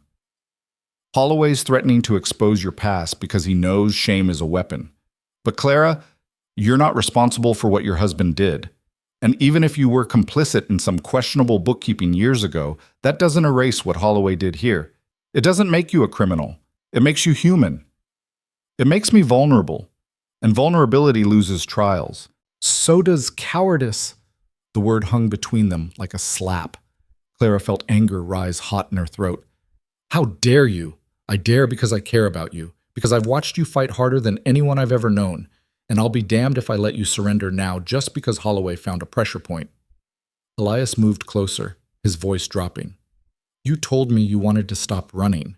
You said you wanted to build something that couldn't be stolen. Well, this is it. This is the moment where you decide whether you meant it. By risking everything we've built? By refusing to let him make you ashamed of surviving? Elias took her hands. Your husband's debts aren't your debts. His choices aren't your sins. You kept his books because you had no other options, and then you escaped as soon as you could. That's not crime. That's survival. And if Holloway wants to drag that into court, let him. We'll make sure the jury understands the difference. Clara wanted to believe him, wanted to think that truth and context mattered more than appearance. But she'd seen too many trials, read too many newspapers, knew too well how easily juries turned on women who didn't fit their narrow definitions of respectability. What if they don't understand? She whispered. What if they look at me and see exactly what Holloway wants them to see? A criminal who came here to help him steal? Then we make them see something else. We show them the woman who documented fraud at personal risk, who ran into a burning building to save evidence, who stood up when everyone else was too afraid. Elias squeezed her hands. You're not perfect, Clara. Neither am I. But we're honest about our imperfections, and that matters. It has to matter. Before Clara could respond, shouting erupted from the direction of the main road. They turned to see a horse thundering toward the ranch, its rider bent low over the animal's neck. As it got closer, Clara recognized one of the men from the search parties. He pulled up hard, the horse lathering and blowing. They found him. Holloway. He's holed up in an old mining camp about 20 miles north, but he's not alone. He's got men with him, armed men, and he's saying he'll burn the whole camp down before he lets anyone take him alive. Carmichael appeared on the porch. How many men? 4, maybe 5. Hard to tell. But they've got rifles and they're dug in good. We need the marshal, Clara said. We need territorial authority. Marshal Davies is still recovering in the capital. Won't be fit for duty for weeks. The writer looked at Elias. But they're asking for you, Thorne. Holloway sent a message. Says if you want him so bad, come get him yourself. Just you. Says he'll surrender peaceful if you come alone. Talk this out man to man. It was a trap. Everyone knew it instantly.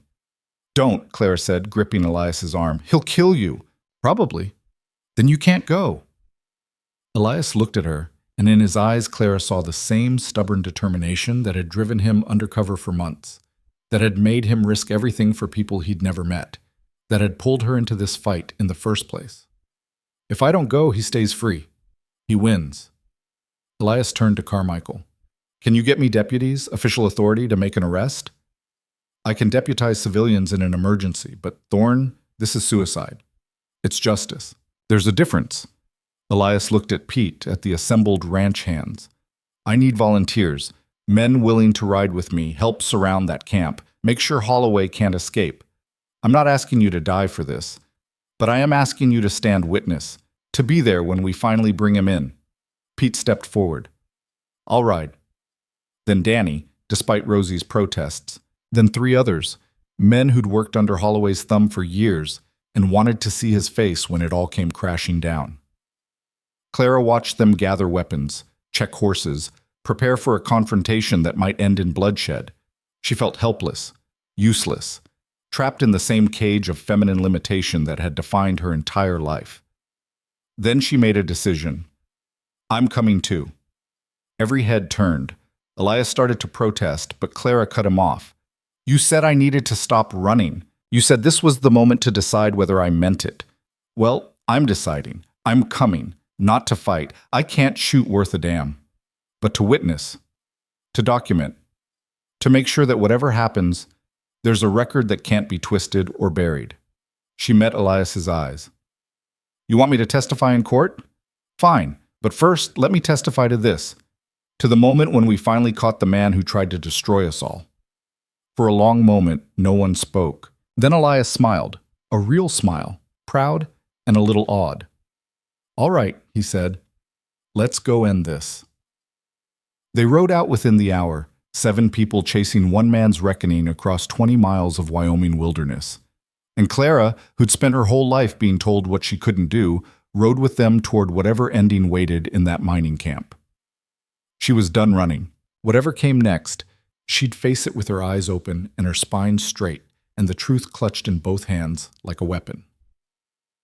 The mining camp rose from the landscape like a scar that refused to heal. Collapsed timber frames, rusted equipment scattered like bones, and at the center of it all, a single building that had somehow survived abandonment. Smoke curled from its chimney, thin and defiant against the afternoon sky. They'd ridden hard for 4 hours, pushing the horses to their limits across terrain that shifted from grassland to scrub pine to rocky outcroppings that could hide a dozen ambushes. Elias had kept them spread out, refusing to bunch together and make easy targets, communicating through hand signals Clara had to learn on the fly. Pete rode point, his years of ranch work translating into instincts about the land. Danny brought up the rear, young eyes sharp for pursuit. Now they sat their horses on a ridge overlooking the camp, studying the building below like chess players contemplating a fatal move. "There," Pete said quietly, pointing to movement near the building's side. "At least 3 men. Armed." "I count 4, Danny added. "One on the roof. See the rifle barrel?" Clara saw it. A glint of metal catching sunlight, positioned to command the approaches. Whoever Holloway had recruited knew what they were doing. "Professional gunmen," Elias said, his voice flat with recognition. "Not ranch hands or drifters. This cost him real money." "Money he stole from us," Pete muttered, "which he'll use to kill us if we're not careful." Elias scanned the camp's perimeter, clearly mapping approaches and escape routes. "We need to split up. Pete, take Danny and circle west. Get above that ridge where you can see the back of the building. Don't engage, just watch. If anyone tries to run, fire a warning shot and track them." Pete nodded. "What about you?" "I'm going to do what Holloway asked. Walk in alone and talk." Elias looked at Clara. "You're staying here with the others. If shooting starts, you ride back to the ranch and bring help. No arguments." "I didn't ride 20 miles to hide on a ridge." "You rode 20 miles to witness. You can witness from here." His voice softened. "Clara, if this goes wrong, if I don't walk out of there, the case still needs you. Your testimony, your documentation, all of it. Don't throw that away trying to save me." "What if I want to?" The question hung between them, heavy with implications neither had time to unpack. Elias reached across the space separating their horses and touched her face, brief and achingly gentle. "Then remember that the best way to save me is to make sure Holloway faces justice, no matter what happens today." He pulled back, all business again. "Give me 30 minutes. If I'm not out by then, Pete fires a shot and you all get out of here. Understood?" Clara wanted to argue, to demand a better plan, to somehow rewrite the next 30 minutes into something that didn't end with graves and regret. But Elias was already dismounting, checking his pistol with movements made automatic by practice, and Pete was leading Danny toward the western ridge. She found herself alone with 2 ranch hands she barely knew, watching the man she'd somehow started caring about walk toward a building full of men who wanted him dead. "He's brave," one of the hands said quietly. "Or crazy. Maybe both." "Definitely both," Clara whispered. Elias moved down the slope with deliberate slowness, hands visible and empty, making no attempt at concealment. He wanted to be seen, wanted Holloway to know he was coming. 50 yards from the building, a voice shouted, "That's far enough, Thorne?" Elias stopped. "I'm here like you asked, just me. Let's talk." "Drop your gun first." "Not a chance. You want to talk? We talk as equals, armed and honest." Silence. Clara held her breath, counting heartbeats, watching for the rifle on the roof to shift position. Then the door opened. Grant Holloway stepped out, and Clara felt a shock of recognition mixed with revulsion. He looked different than she remembered. Thinner, unshaven, with the gaunt wildness of a man who'd been running too long. But his eyes were the same, cold, calculating, convinced of his own righteousness. "You should have stayed away," Holloway called. "This didn't have to end in blood. You shot a territorial marshal. You burned your own property to destroy evidence. You stole from people who trusted you for years." Elias's voice carried clearly in the mountain air. "It was always going to end in blood. The only question is whose." "Brave words from a man surrounded by my guns." "Your guns, your money, You're hired killers. But none of it's yours, is it, Grant? You built an empire on theft and called it business. You crushed people and called it management. And when they finally stood up, you ran like the coward you've always been. Holloway's face darkened. I ran because this territory is corrupt. Because men like you, self-righteous fools who think they can rewrite the rules, are given power they don't deserve. Samuel Garrett was weak. He wanted to give away land to men too stupid to manage it. I saved that ranch. I made it profitable. I gave those people employment when they would have starved otherwise. You gave them chains and called it charity. I gave them survival. Holloway's composure cracked. You have no idea what it takes to run a ranch, to make hard choices, to do what's necessary instead of what's pretty. Garrett's dream was beautiful and impossible, and I'm the one who made it work. I'm the one who kept it alive. By killing it slowly, Elias took a step forward. I've seen the real books, Grant, the ones you kept hidden. That ranch was profitable from the beginning. Garrett's collective ownership didn't fail. You sabotaged it, created false debts, skimmed profits, destroyed what he built so you could claim it as your own. And when people started asking questions, you silenced them permanently. Lies, truth, and we have proof. Documents, testimony, your own ledgers showing exactly what you did. Another step. It's over, Grant. You can surrender now and face trial, or you can die here. Those are your only choices. For a moment, Clara thought Holloway might actually do it, might acknowledge defeat and walk away with whatever dignity remained. His shoulders sagged. His hand moved toward his belt, where a pistol surely waited. Then he smiled. You're wrong, Thorne. There's always a third choice. The rifle on the roof fired. Elias dove sideways as the bullet kicked up dirt where he'd been standing. He rolled, came up with his pistol drawn, fired twice at the roof. The sniper ducked back behind the chimney. Chaos erupted. 2 more men burst from the building, rifles blazing. Holloway disappeared back inside. Gunfire echoed off the mountains like rolling thunder. Clara's horse reared, panicked by the noise. She fought to control it, watching in horror as Elias found cover behind a rusted ore cart and returned fire. One of Holloway's men went down, clutching his leg. The other ducked behind the building's corner. Pete's rifle cracked from the western ridge, the warning shot becoming covering fire. Danny joined him, their shots keeping the rooftop sniper pinned. But it wasn't enough. Holloway had 4 guns to their 7, better position, and nothing to lose. If this turned into a siege, people would die. Clara made a decision she'd regret for the rest of her life. She dismounted, grabbed the saddlebag containing her ledger and the copies of trust documents, and ran down the slope toward the building's blind side. The ranch hands shouted after her, but she was already moving, already committed to a plan that was less strategy and more desperate improvisation. She reached the building's far wall, gasping for air, pressed flat against weathered boards that smelled like rot and creosote. Inside, she could hear voices, Holloway shouting orders, someone groaning in pain. The gunfire continued in sporadic bursts, a conversation conducted in lead and powder. Clara edged along the wall until she found what she was looking for. A window, shuttered, but with gaps wide enough to see through. She peered inside. Holloway stood near the door, reloading his pistol with shaking hands. 2 men flanked him, one bleeding from a shoulder wound, the other pale and scared despite the rifle in his grip. This wasn't loyalty. It was purchased courage running out. How long can we hold? The wounded man asked. Long as we need to. They won't rush us. Too exposed. Holloway finished reloading. Thorne's too careful. He'll try to wait us out. We don't have supplies for a siege. We have enough. And when night falls, we slip out the back and disappear. They can't watch all directions in the dark. The scared man spoke up. You didn't say nothing about killing lawmen when you hired us, Holloway. You said this was about property disputes, legal stuff. It is legal. I'm defending what's mine. You burned a barn and shot a marshal. Ain't nothing legal about that. Then leave. Holloway spun on him, pistol half raised. Walk out that door and see how long you last. Thorne's not here to arrest me. He's here for revenge. You think he'll spare you just because you're hired help? The man looked uncertain, trapped. The exact expression Clara had worn for weeks under Holloway's control. She understood something then. These men weren't evil. They were desperate, same as she'd been. Hired by a man who'd promised easy money and sold them complicity instead. They were victims of Holloway's lies, same as everyone else, which meant they could be reached. Clara moved to the door, the one Holloway had emerged from. It stood slightly ajar, held open by a stone wedged at the base.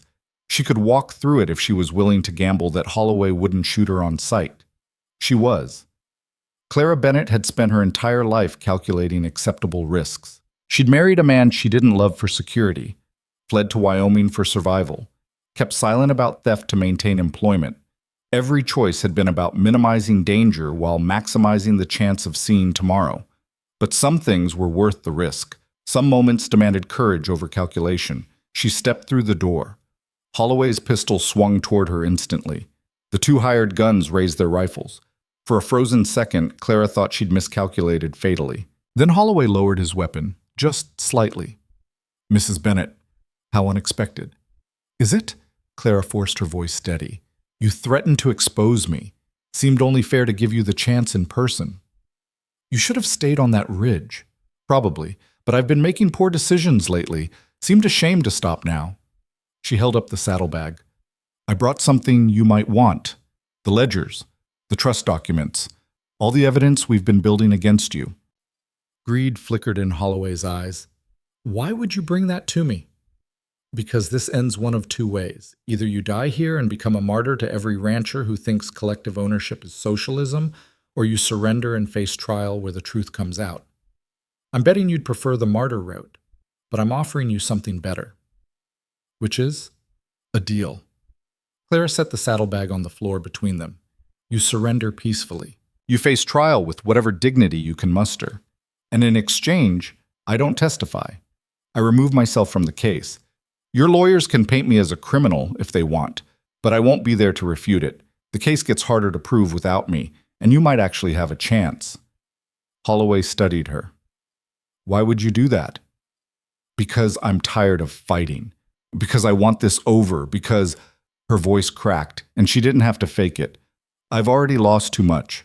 My husband, my home, my peace. I don't want to lose my life too. And if you die here, Elias will hunt down everyone connected to you, including me." It was a performance. Calculated vulnerability designed to appeal to Holloway's ego, to make him think she was breaking, that he still had power over her. But underneath the lies was a terrible truth. Part of her meant it. Part of her was exhausted and terrified and desperate for this to end with something other than graves. Holloway considered. "How do I know you won't testify anyway? Once I surrender, you could change your mind." "You don't. You'll have to trust me." Clara met his eyes. "Same as I had to trust you when I came here. Same as all those people trusted you to honor Samuel Garrett's promises. Seems fitting, doesn't it? That trust is what decides this in the end?" The irony wasn't lost on Holloway. His mouth twisted. "You've grown a spine, Mrs. Bennett. I almost respect it." "I don't want your respect. I want your surrender." Outside, the gunfire had stopped. Elias's voice carried through the broken windows. "Holloway! Clara's in there. If you hurt her, there's no deal, no mercy, nothing but a bullet. Let her walk out and we'll talk." Holloway called back without taking his eyes off Clara. "She walked in of her own accord, Thorne. We're having a conversation about terms." "What terms?" "Safe passage. Guarantee of a fair trial. My life in exchange for peaceful surrender." A long pause. Clara could imagine Elias calculating, weighing justice against survival, law against revenge. "Done," Elias finally said. "But Clara leaves first, non-negotiable." Holloway looked at her. "Well, Mrs. Bennett, moment of truth. Do I trust you to keep your word?" Clara thought about the answer, about the woman who'd arrived in Wyoming 6 weeks ago, desperate and powerless and willing to compromise anything for survival. About the woman she'd become since then, harder, stronger, angrier, but also more honest about what she'd endure and what she wouldn't. "Yes," she said quietly. "I'll keep my word. I won't testify. But Grant, understand something. You're going to prison regardless. The evidence is overwhelming. The workers will testify. Elias will testify. The documents speak for themselves. I'm just one piece of a case that doesn't need me anymore. So when you surrender, you're not getting mercy. You're just getting to face justice alive instead of dead." For the first time, Clara saw fear in Holloway's eyes. Real fear, not the calculated kind he'd used as a weapon. He was understanding what she already knew. He'd lost. Not just this standoff, but everything. His empire, his freedom, his future. "I want that in writing," he said hoarsely. "Your promise not to testify, signed and witnessed." "Fine. Paper?" One of the hired men, the scared one, produced a notebook and pencil with shaking hands. Clara wrote quickly, feeling Holloway's pistol track her movements. The words felt strange on paper, formal and final. "I, Clara Bennett, hereby swear I will not provide testimony in any legal proceedings against Grant Holloway, in exchange for his peaceful surrender and the safety of all persons present. Signed this day." She signed it, dated it, handed it to Holloway. He read it twice, then folded it carefully and tucked it inside his vest. "You're a fool, Mrs. Bennett. This piece of paper is worth more than you know." "Maybe. Or maybe I just want to sleep at night." Clara moved toward the door. "I'm leaving now. Don't make me regret giving you this chance." She walked out into afternoon light that felt harsh after the building's dimness. Elias was there immediately, gripping her shoulders, searching her face. "Are you hurt?" "No, but he wants guarantees. Safe passage, fair trial, his life." She looked past him to where Pete and the others had descended from the ridge, weapons still ready. "I gave him something too. I promised not to testify." Elias went very still. "You what?" "I made a deal. My silence for his surrender. It's signed and witnessed." "Clara, that's not your choice to make. The case will survive without me. You said so yourself." She met his eyes, trying to communicate everything she couldn't say with Holloway listening. "Sometimes you have to sacrifice a piece to win the game." Understanding dawned slowly in Elias's expression. She'd made a tactical decision, removed herself as a vulnerability Holloway could exploit, but there was something else too, something that looked like disappointment. "We'll discuss this later," he said quietly. "Holloway, send out your men first. Unarmed. Then you come out last. No tricks." The door opened. The wounded man emerged first, clutching his shoulder, eyes downcast. Then the scared one, barely old enough to grow a beard, looking relieved to still be breathing. They surrendered their weapons without resistance. Finally, Holloway appeared. He'd put on a coat despite the heat, trying to maintain some dignity. His pistol hung loose in one hand. "Drop it," Elias said. Holloway complied. The weapon hit the dirt with a soft thud. "You got what you wanted, Thorne. I'm surrendering, peacefully, as promised." "You're surrendering because you're out of options. Don't confuse necessity with virtue." Elias produced iron shackles. He'd come prepared for this moment. "Turn around." Holloway complied, and for just an instant Clara saw his face twist with something that might have been genuine remorse or might have been rage at being caught. Then the mask returned, pleasant, controlled. The man who'd convinced her 6 weeks ago that he offered salvation instead of servitude. "This isn't over," Holloway said as Elias locked the shackles. "I have resources, lawyers who'll tear your case apart. By the time we reach trial, you'll wish you'd shot me here. Maybe, but at least you'll face a jury instead of a grave." Elias pulled the shackles tight. "That's more mercy than you gave the man you had killed and dumped in the creek." Holloway's composure cracked. That was an accident. Tell it to the judge." They started the long journey back. 7 riders and 3 prisoners, moving slowly across terrain that seemed different in victory than it had in pursuit. Clara rode beside Elias, close enough to touch, but separated by something neither had words for yet. "You shouldn't have come inside," Elias said after a mile of silence. "You shouldn't have walked into an ambush alone. That was strategy." "So was mine." He looked at her then, really looked, and Clara saw complicated emotions warring in his face. Pride and anger and fear and something softer that made her chest ache. "I thought I was going to lose you," he said quietly. "When I heard you'd gone in there, I thought—" He stopped, unable or unwilling to finish. "But you didn't. I'm here. We both are." Clara reached across the space between their horses and found his hand. "We won, Elias. He's captured. The case is solid. It's over. The capture is over. The trial is just beginning." His hand tightened on hers. And I don't know if I can watch you walk away from testifying. You deserve to stand in that courtroom and tell them what he did to you. I deserve to survive. And sometimes survival means choosing which battles to fight. She squeezed back. Trust me, like I trusted you when you told me to run that night, like you trusted me to gather evidence. We've gotten this far together. Don't doubt me now.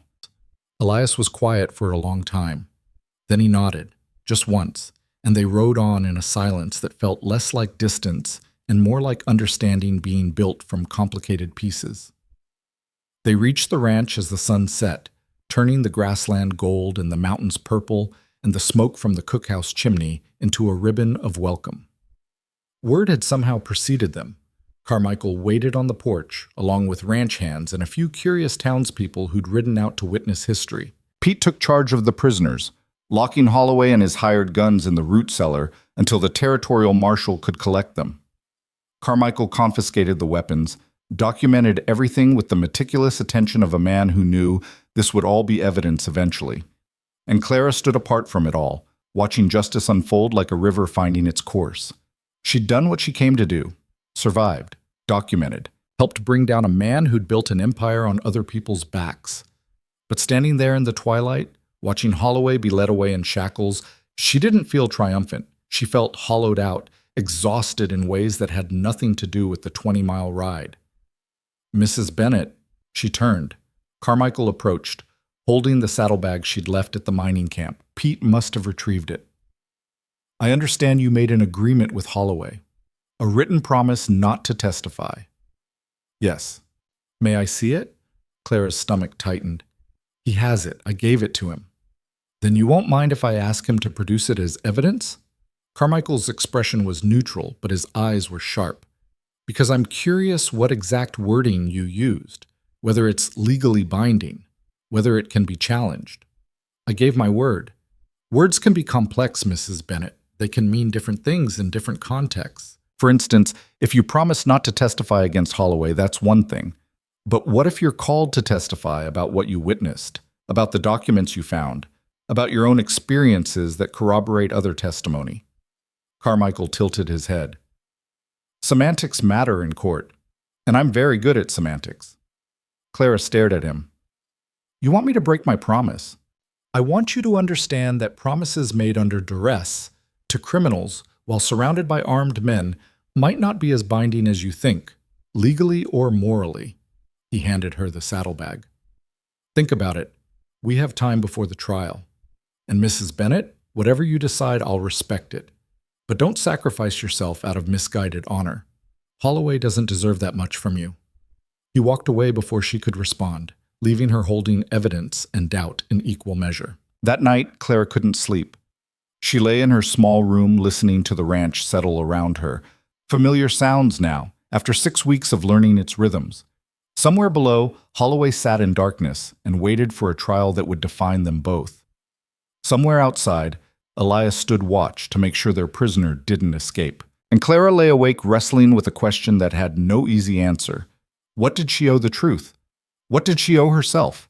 And where was the line between keeping your word and letting a liar define the terms? She rose before dawn, dressed in the darkness, and walked out to where Elias sat by the root cellar door. He looked up as she approached, exhaustion etched into every line of his face. Can't sleep either? He asked. Too much thinking. Clara sat beside him, close enough to feel his warmth against the pre-dawn chill. Carmichael says I might not have to keep my promise. Says the wording I use could be interpreted differently in court. Could be. But should it be? She looked at him. I gave my word, Elias. Even to a man like Holloway, doesn't that mean something? It means you're honorable. Maybe too honorable for your own good. He was quiet for a moment. But Clara, he extracted that promise through coercion and fear. You walked into a building full of armed men and wrote what you had to write to survive. That's not a contract. That's extortion. Then why does it feel like breaking it would make me just like him? Someone who says whatever's convenient and does whatever serves them. Because you're not like him. You're someone who keeps struggling with the difference between right and easy. Elias turned to face her fully. I can't tell you what to do, but I can tell you this.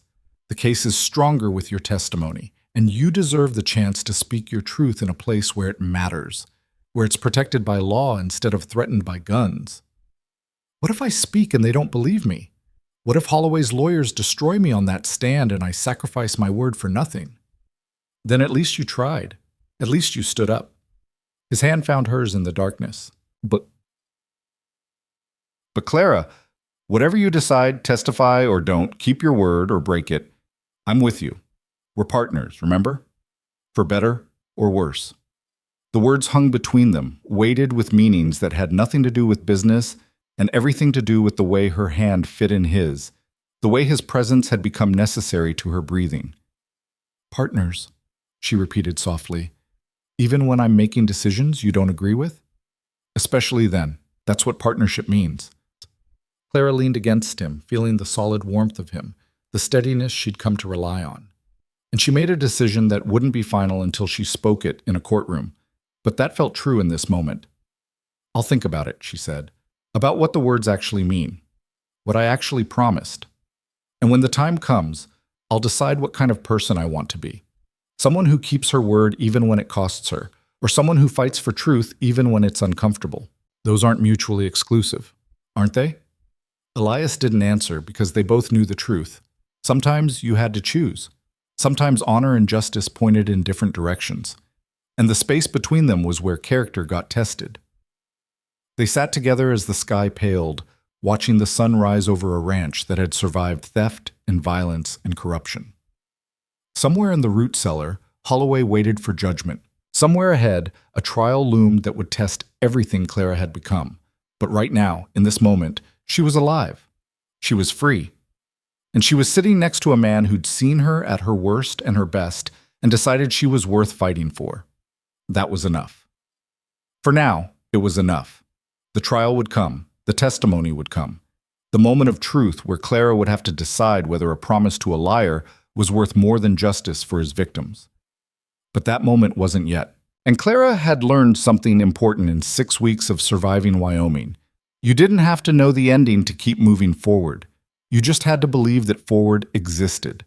She squeezed Elias's hand and felt him squeeze back, and together they watched the darkness give way to light. The trial began on the first Monday of August in a territorial courthouse that smelled like old wood and older promises. Clara sat in the front row behind the prosecution table, wearing a dress she'd borrowed from Rosie's limited collection, dark blue instead of black, because Carmichael had advised against appearing in widow's weeds. "You're a survivor, not a mourner," he'd said. "Let the jury see that." The courtroom filled slowly. Ranch hands she recognized, townspeople drawn by scandal, newspapermen with notebooks and hungry eyes. And in the defendant's chair, Grant Holloway, clean-shaven now, wearing a suit that made him look almost respectable. His lawyer was a sharp-faced man from Denver named Blackwood, who had a reputation for turning criminals into victims and victims into liars. Elias sat 2 rows back, close enough that Clara could feel his presence like a hand on her shoulder. They'd barely spoken in the 3 weeks since Holloway's capture, not from anger, but from the weight of what waited ahead. The question of her testimony hung between them like smoke, acknowledged but not yet confronted. Judge Morrison called the court to order with a gavel that sounded like thunder. He was an older man, gray-bearded and stern, with eyes that suggested he'd heard every lie twice and believed none of them. "The territory versus Grant Holloway," he intoned. "Charges of embezzlement, fraud, arson, assault with intent to kill, and conspiracy to defraud, Mr. Carmichael, you may present your opening statement." Carmichael rose with the deliberate grace of a man who knew his case inside out. He laid out the evidence methodically. Samuel Garrett's trust, Holloway's appointment as manager, the systematic theft that followed. He presented documents, ledgers, photographs. He called witnesses. Pete, who testified about wages recorded but never paid. Danny, who described the violence used to maintain control. Other ranch hands who spoke of debts they'd supposedly owed but never actually incurred. The testimony was damning, clear, irrefutable. But Blackwood was good.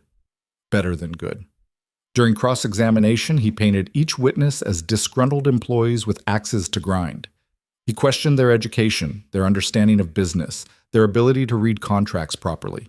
He suggested that Garrett's trust had been legally questionable from the start, That Holloway had been trying to salvage an impossible situation, that the workers had been paid fairly but failed to manage their money responsibly.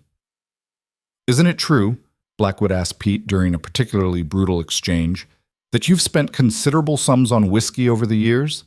That your inability to save wages isn't Mr. Holloway's fault, but your own?" Pete's face reddened. "I take a drink now and then. Don't make me a thief." "No, but it might make you unreliable. Might make your testimony about missing wages less credible when we know those wages went to the saloon instead of your family." Carmichael objected, but the damage was done. Clara watched the jury, 12 men pulled from surrounding counties, ranchers and merchants and farmers who probably shared Pete's drinking habits, and saw doubt creep into their expressions. This was what Holloway's money bought: doubt. The suggestion that maybe the victims weren't quite as innocent as they claimed. The trial stretched across 4 days. Carmichael built his case witness by witness, document by document.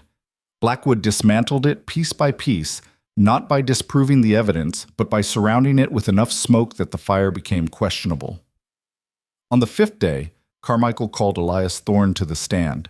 Elias took the oath with steady hands and a voice that carried to the back of the courtroom. He presented his credentials: territorial inspector, son of one of the original trust beneficiaries, investigator with legal authority. He described his months undercover, the evidence he'd gathered, the pattern of theft he'd documented. Blackwood circled like a wolf testing prey. "Mr. Thorne, you claim you were investigating Mr. Holloway in an official capacity, yet you went undercover, concealed your identity, and failed to notify local law enforcement of your activities. Doesn't that sound more like a vendetta than an investigation?" "I notified the territorial auditor. That was my supervising authority. After your father died, believing he'd lost everything. After your mother was forced to leave the ranch with nothing. This wasn't about justice, Mr. Thorne. This was about revenge. And justice and revenge aren't mutually exclusive when the crime is real." "How convenient," Blackwood smiled. "Tell me, during your time undercover, did you develop any personal relationships that might have compromised your objectivity?" Clara's breath stopped. "I maintained professional distance from all subjects of the investigation," Elias said carefully. "Including Mrs. Clara Bennett?" The courtroom went silent. Clara felt every eye turn toward her. "Mrs. Bennett was a witness and an asset to the investigation. Our relationship was professional." "Was it?" Blackwood produced a paper from his stack. Clara recognized it with sick dread. The note she'd passed Elias arranging their midnight meeting at the Line Shack. "This note, found among your possessions when you were deputized, suggests something more intimate than professional collaboration. Meet me at 2. I'll bring everything." "Sounds rather clandestine for mere business associates, wouldn't you say?" "We were gathering evidence that required discretion, or conducting a romance that required secrecy." Blackwood's voice dripped insinuation. "Mrs. Bennett is an attractive widow, alone and desperate in a harsh territory. You were a handsome stranger offering protection and partnership. Perhaps your investigation became secondary to other interests?" Carmichael objected. Judge Morrison sustained it, but again the damage was done. The jury looked at Clara with new speculation. Was she a credible witness or a woman who'd traded one form of dependence for another? Blackwood wasn't finished. "Mr. Thorne, you've testified that Mrs. Bennett kept duplicate ledgers documenting Mr. Holloway's alleged fraud. Yet she was employed by Mr. Holloway, living in his house, eating his food, drawing wages from his accounts. Doesn't it seem odd that she'd turn on her employer so readily? Unless, of course, she had other motivations, other loyalties." "Her loyalty was to the truth. Or to you, a woman in her position, fleeing debts in St. Louis, arriving friendless and desperate. She would be vulnerable to the attentions of a man offering rescue. Wouldn't she?" "Objection." Carmichael was on his feet. "Counsel is speculating about motivations not in evidence." "I'm establishing bias, Your Honor. If Mrs. Bennett and Mr. Thorne were romantically involved, it calls into question the reliability of all evidence gathered through their collaboration." Judge Morrison considered. "I'll allow it, within limits. Mr. Thorne, answer the question. Were you and Mrs. Bennett romantically involved during the investigation?" Elias looked directly at Clara. In his eyes, she saw an apology and a question and a terrible understanding that honesty might destroy the case, but lies would destroy something more important. We developed feelings for each other, he said quietly. But those feelings didn't compromise the evidence. Every document, every ledger entry, every piece of testimony can be verified independently. What Mrs. Bennett and I may feel for each other doesn't change what Holloway did. The courtroom erupted in murmurs. Judge Morrison banged his gavel. Blackwood smiled like a man who'd just won a crucial hand, and Clara understood that the trial had just shifted. The question was no longer whether Holloway was guilty, but whether the witnesses against him were credible.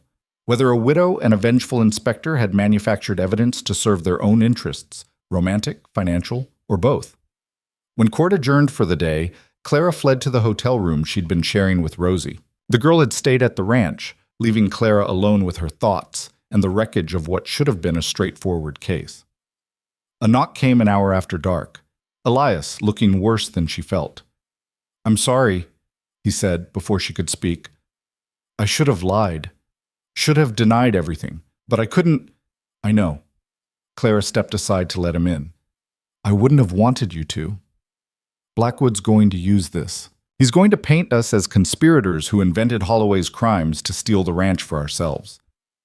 "Is that what we did?" The question came out sharper than intended.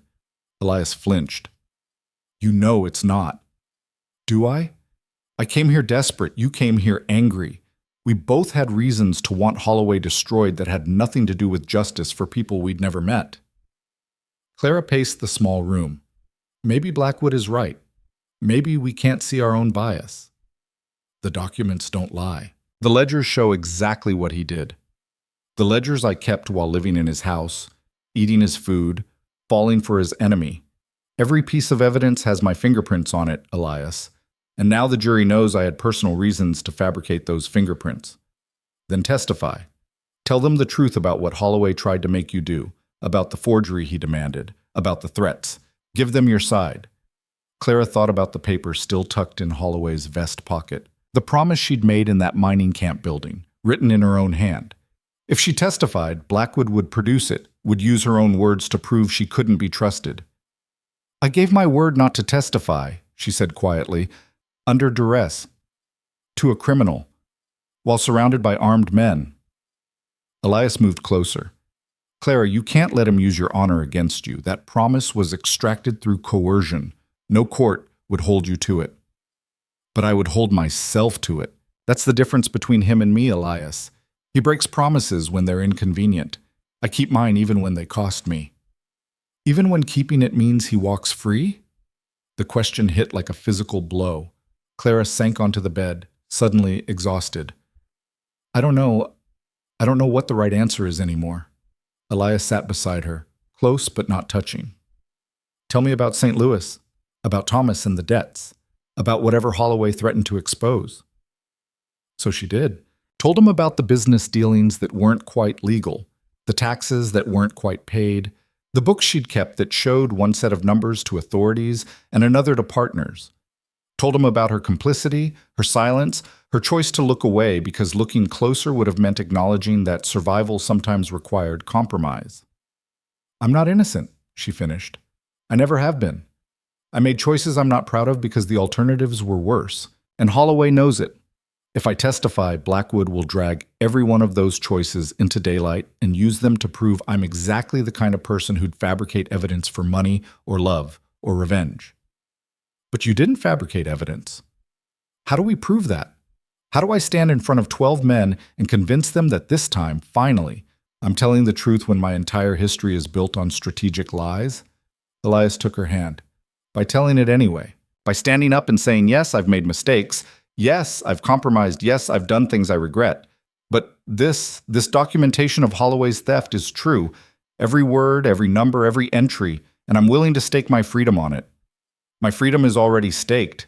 If they don't believe me, I could be charged as an accomplice, conspiracy to defraud, making false statements. I could end up in prison right beside Holloway." "Then we'll make sure they believe you." "How?" Clara looked at him. This man she'd somehow started loving despite every warning sign, every complication. "How do we make them believe the truth when the truth is so messy and complicated and human? We make them see you, not the widow, not the bookkeeper, not the desperate woman who answered an advertisement. You, Clara Bennett, flawed and frightened and fighting anyway.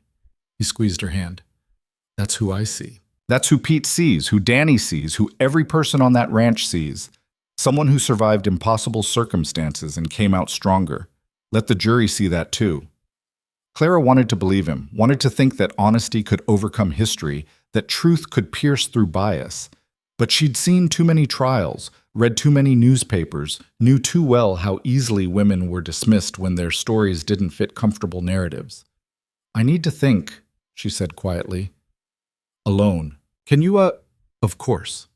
Elias stood, then paused at the door. Clara, whatever you decide, testify or don't, keep your promise or break it. I'll stand by you. But don't sacrifice yourself out of misguided honor.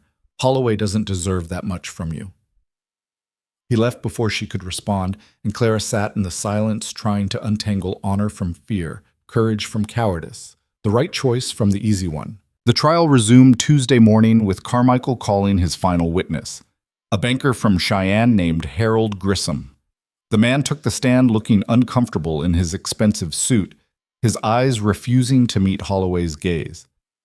Mr. Grissom, Carmichael began, you've done business with Grant Holloway for how long?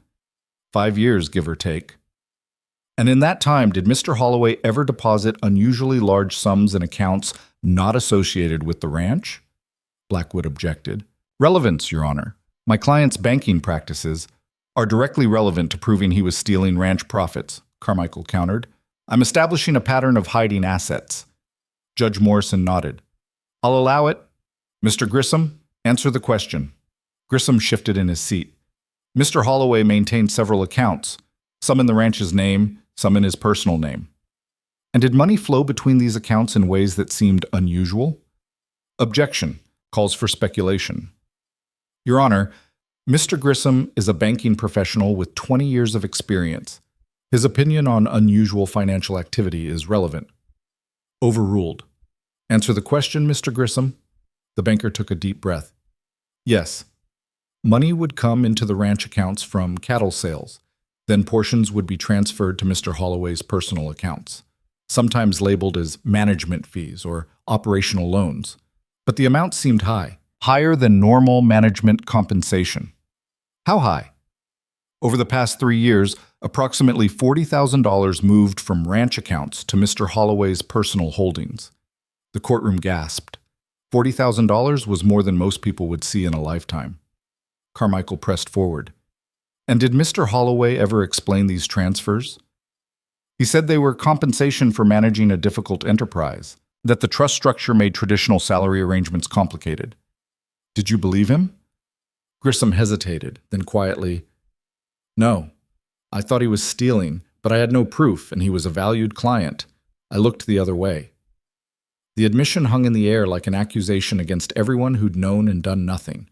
Blackwood's cross-examination was savage. He painted Grissom as a co-conspirator trying to save his own skin, suggested the banker had mismanaged the accounts himself, and was now blaming Holloway to avoid responsibility. But the damage was done. The jury had heard a professional banker admit that the money transfers looked like theft. When court adjourned for lunch, Carmichael pulled Clara aside. Grissom's testimony changes things. We have professional corroboration now, not just ranch hand accusations. But Clara, we still need you. We need someone who can testify to Holloway's direct attempts at fraud, the forgery he demanded, the threats he made. Grissom proves the money moved. You can prove Holloway knew it was theft and tried to cover it up. Clara looked across the courtroom to where Holloway sat with his lawyer. As if sensing her gaze, he turned and met her eyes. In his face, she saw no remorse, no fear, only calculation. He still thought he could win, still thought his money and his lawyers and her promise would be enough. If I testify, Clara said slowly, Blackwood will produce the written statement I gave Holloway. He'll use it to prove I can't be trusted. Then we address it head on. We put you on the stand and you tell the jury exactly what happened, that you were surrounded by armed men, that you wrote what you had to write to survive, that the promise was extracted under duress. Carmichael's eyes were intense. Or we argue that you promised not to testify against Holloway, but testifying about your own experiences isn't the same thing. You're not testifying against him. You're testifying for the truth. Semantics. Law is built on semantics, And right now, those semantics might be the difference between justice and watching Holloway walk free. Clara thought about Pete and Danny and Rosie and all the people who'd trusted her to help bring truth to light. Thought about Elias risking everything for months to gather evidence that was being dismantled by expensive lawyers and well-placed doubt. Thought about the woman she'd been when she arrived in Wyoming and the woman she'd become. "If I break my word," she said quietly, "I become what he always said I was. Someone who lies when it's convenient. Or you become someone who chooses justice over false honor. Someone who refuses to let a manipulator use her integrity as a weapon." Carmichael softened his voice. "Clara, I've been doing this for 15 years. I've seen dozens of women trapped by promises they shouldn't have to keep. Don't let him trap you too." When court resumed, Carmichael stood. "Your Honor, the prosecution calls Clara Bennett to the stand." The courtroom erupted. Blackwood was on his feet immediately. "Objection! Mrs. Bennett provided written assurance she wouldn't testify. Calling her now violates that agreement. An agreement made under duress is not legally binding," Carmichael countered. "Mrs. Bennett was coerced into that statement while surrounded by armed men. The prosecution argues it should be inadmissible." Judge Morrison looked at Clara. "Mrs. Bennett, did you voluntarily agree not to testify?" Every eye in the courtroom fixed on her.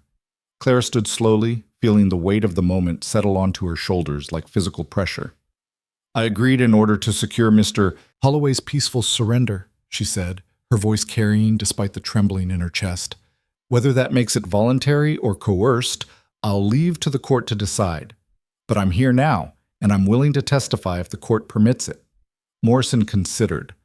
"I'll allow the testimony, but Mr. Blackwood may address the written statement during cross-examination. Mrs. Bennett, please take the stand." Clara walked forward on legs that felt uncertain, like she was crossing a frozen river that might give way at any moment. She placed her hand on the Bible, swore to tell the truth, and sat in the witness chair with her heart hammering so hard she could barely hear Carmichael's first question. "Mrs. Bennett, please tell the court how you came to work for Grant Holloway." So she did. Told them about the advertisement, the desperation that drove her from street, Louise, the promises Holloway had made. Told them about arriving at the ranch and slowly realizing something was wrong. Told them about the ledgers that didn't balance, the questions that went unanswered, the atmosphere of fear and control. Carmichael guided her through it methodically. "When did you first suspect Mr. Holloway was committing fraud?" "Within 2 weeks of arriving. The numbers in the books didn't match what he told me. Cattle sold for less than market value. Payments to suppliers that seemed inflated. Debts attributed to workers that I couldn't trace to any actual loans." "What did you do?" "I started keeping my own records, documenting the discrepancies." "Why?" Clara met Holloway's eyes across the courtroom. "Because I'd spent 6 months watching my late husband's debts destroy everything we'd built. I knew what theft looked like when it was dressed up as business, and I wasn't going to be complicit in it again." "Did Mr. Holloway discover what you were doing?" "Not directly, but he asked me to alter documents, to forge trust papers making it appear the workers owed debts instead of owning shares." She described that meeting in his office, the ledger he'd given her, the threat disguised as choice. "He said if I didn't help him, I'd be dismissed with nothing. No wages, no reference, nothing but the debts I'd arrived with." "What did you tell him?" "I lied. I said I'd do it, because I was afraid, and survival sometimes requires strategic dishonesty." The admission rippled through the courtroom. Clara saw some jurors nod. They understood fear and compromise. Saw others frown. They didn't trust a woman who admitted to lying. Carmichael pressed on. "But you didn't actually forge those documents, did you?" "No, I gave them to Elias Thorne instead. He was investigating Mr. Holloway, and the documents were evidence." "Had you and Mr. Thorne developed feelings for each other at that point?" Clara appreciated him addressing it directly. "We'd started to, yes. But my decision to help him wasn't about romance. It was about doing the right thing after months of doing the expedient thing. Even though it meant breaking a promise to Mr. Holloway? A promise extracted through coercion isn't a promise. It's extortion." Blackwood rose for cross-examination with the predatory grace of a man who'd been waiting for this moment. "Mrs. Bennett, you've admitted to lying to my client. to strategic dishonesty, as you so eloquently put it. How can this jury trust that you're being honest now? Because I'm under oath, and because unlike your client, I distinguish between survival lies and legal testimony. How convenient. Tell me, these debts you fled from St. Louis, were they your husband's debts or yours? Clara's stomach clenched. Here it was. Both. We were married. His debts became mine when he died. And these debts, were they all legitimate business expenses, or were some of them the result of questionable dealings? Objection, Carmichael said. Mrs. Bennett's late husband's business practices are not on trial here. They are if they establish a pattern of her willingness to engage in fraud, Blackwood countered. Judge Morrison frowned. I'll allow it, but tread carefully, Mr. Blackwood. Blackwood smiled. Mrs. Bennett, did your late husband engage in any business practices that might be considered legally questionable? Some of his import arrangements may not have been fully compliant with territorial tax requirements. And you kept his books? Yes? So you were aware of these non-compliant arrangements and said nothing. You were, in fact, complicit in tax evasion. Clara felt the trap closing. I was a wife trying to survive. I didn't have the luxury of moral purity when refusing to keep books meant losing our home. Just as you didn't have the luxury of moral purity when you arrived here desperate and penniless. Mrs. Bennett, isn't it true that you would have done anything, lied, stolen, fabricated evidence, to secure your position at this ranch? No, that's not true. Isn't it? Blackwood produced the paper she'd dreaded seeing. This is a written statement in your hand promising not to testify against my client.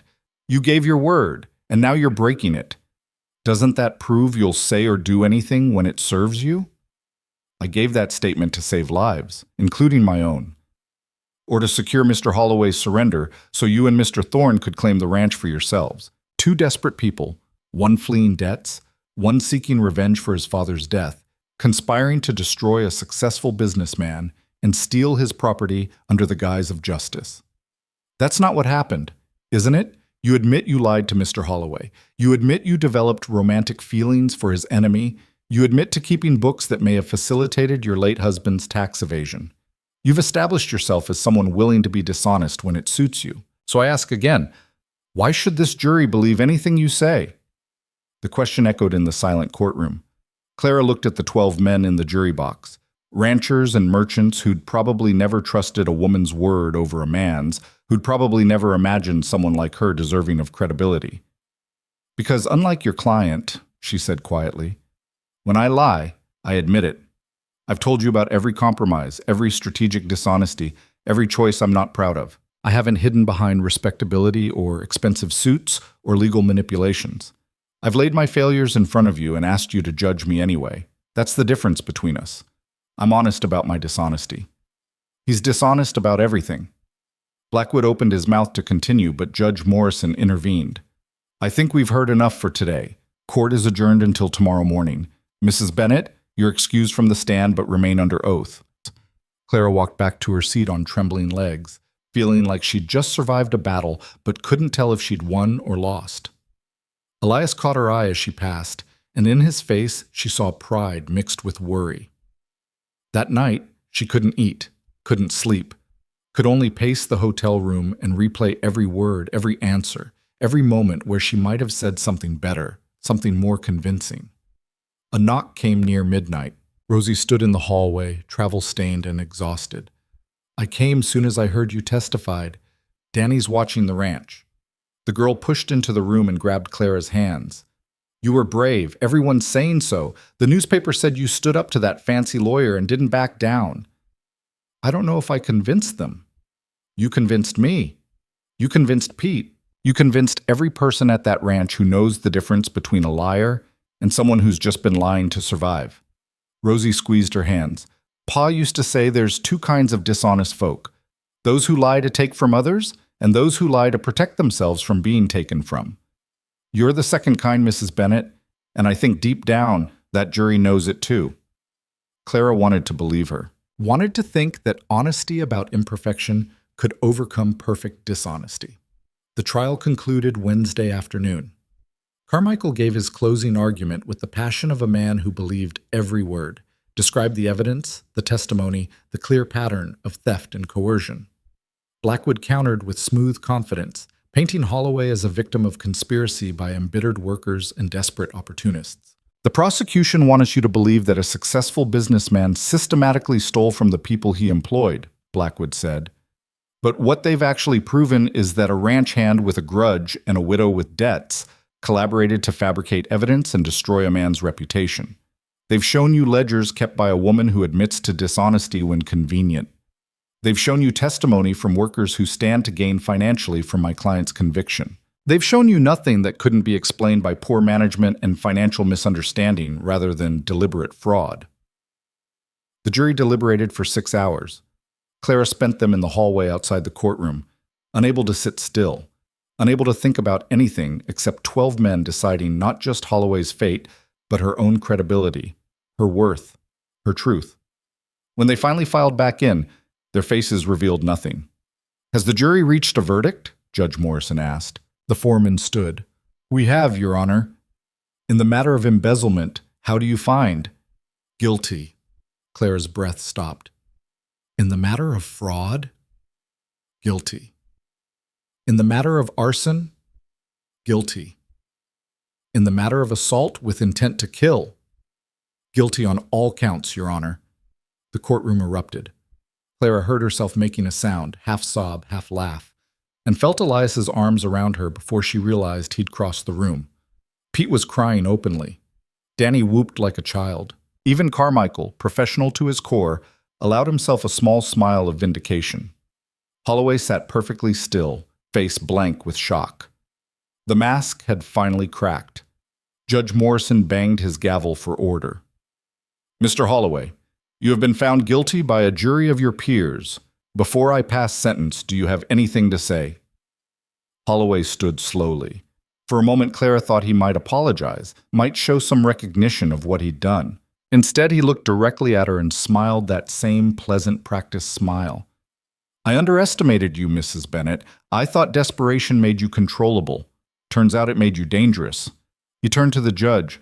"I have nothing else to say, Your Honor, except that this verdict is a miscarriage of justice, and I will appeal. You may appeal all you like, but until then, I sentence you to 15 years in the territorial prison, plus restitution of all stolen funds to the trust beneficiaries." Morrison's voice was granite. "You took advantage of people who trusted you. You corrupted a good man's legacy and used the law as a weapon against those it should have protected. Frankly, Mr. Holloway, 15 years isn't enough, but it's what the law allows. Marshal, take him into custody." They led Holloway away in chains. He walked with his head high, still playing the role of wronged gentleman, but Clara saw the fear in his eyes. 15 years. He'd be an old man when he got out, if he survived that long. The crowd dispersed slowly, people stopping to shake hands with Elias and Pete, to congratulate Carmichael, to touch Clara's shoulder with quiet respect. The newspaper men surrounded them asking questions, but Carmichael handled them with professional efficiency. Finally, the courtroom emptied. Clara stood in the sudden silence, feeling the weight of the past weeks lift like fog burning off in sunlight. "You did it," Elias said quietly. "You testified. You told the truth, and they believed you. We did it. All of us."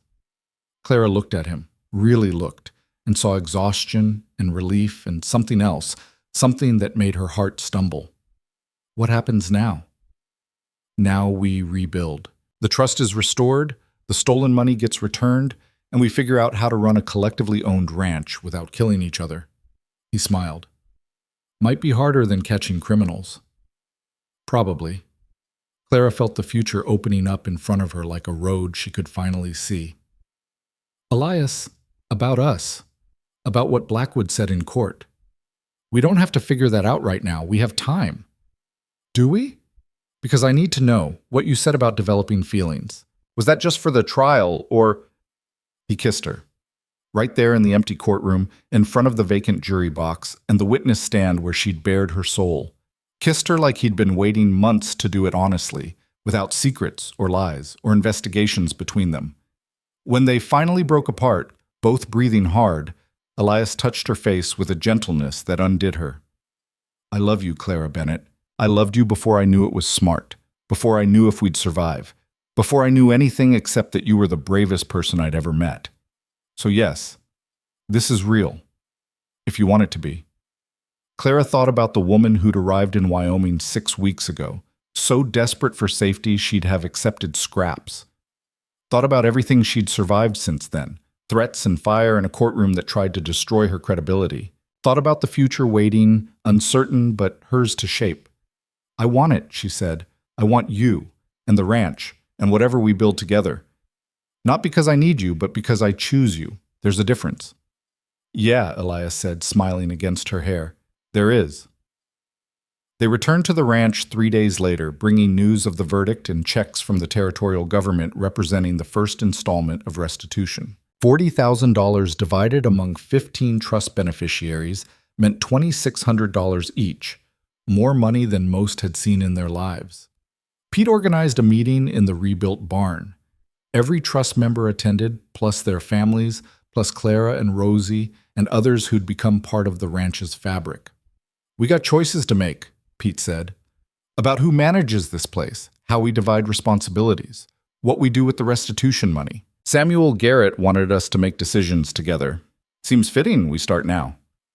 They talked for hours, decided to reinvest most of the restitution into improving the ranch. Better equipment, breeding stock, repairs. Voted to pay Clara the $200 they'd promised, plus a permanent position as bookkeeper and financial manager.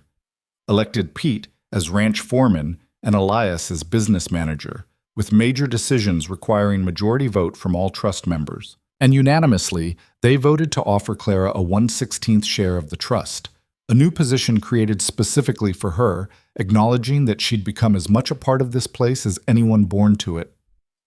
I can't accept that, Clara protested. I didn't build this ranch. I just helped save it. Exactly, Danny said. You saved it when you didn't have to, when staying quiet would have been safer. That's worth more than sweat equity.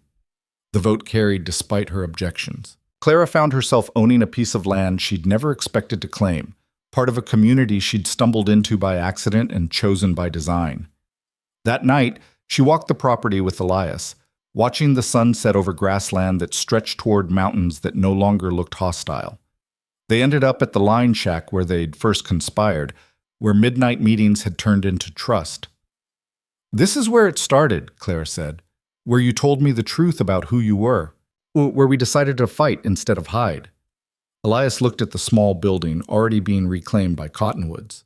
Should we tear it down, build something new? No, leave it.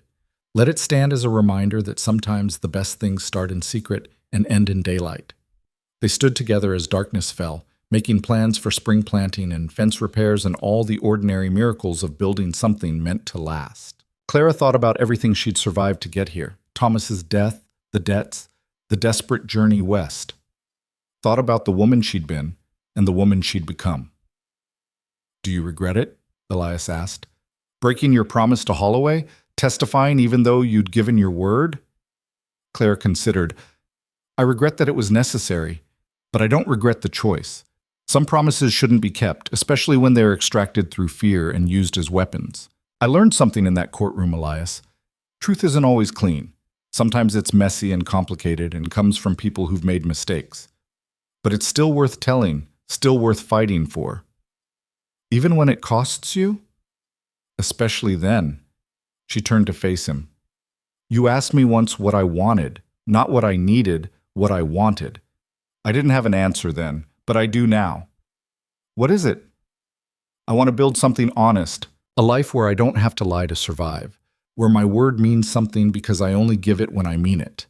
I want to be trusted because I'm trustworthy, not because I'm desperate enough to be controlled. She took his hands. And I want to do it with you, not as your rescued widow or your complicit witness, as your equal partner in whatever we're building. Elias pulled her close, and Clara felt the rightness of it settle into her bones. This wasn't rescue. This wasn't dependence. This was choice, mutual, clear-eyed, and harder than anything that had come before, because it required daily honesty instead of grand gestures.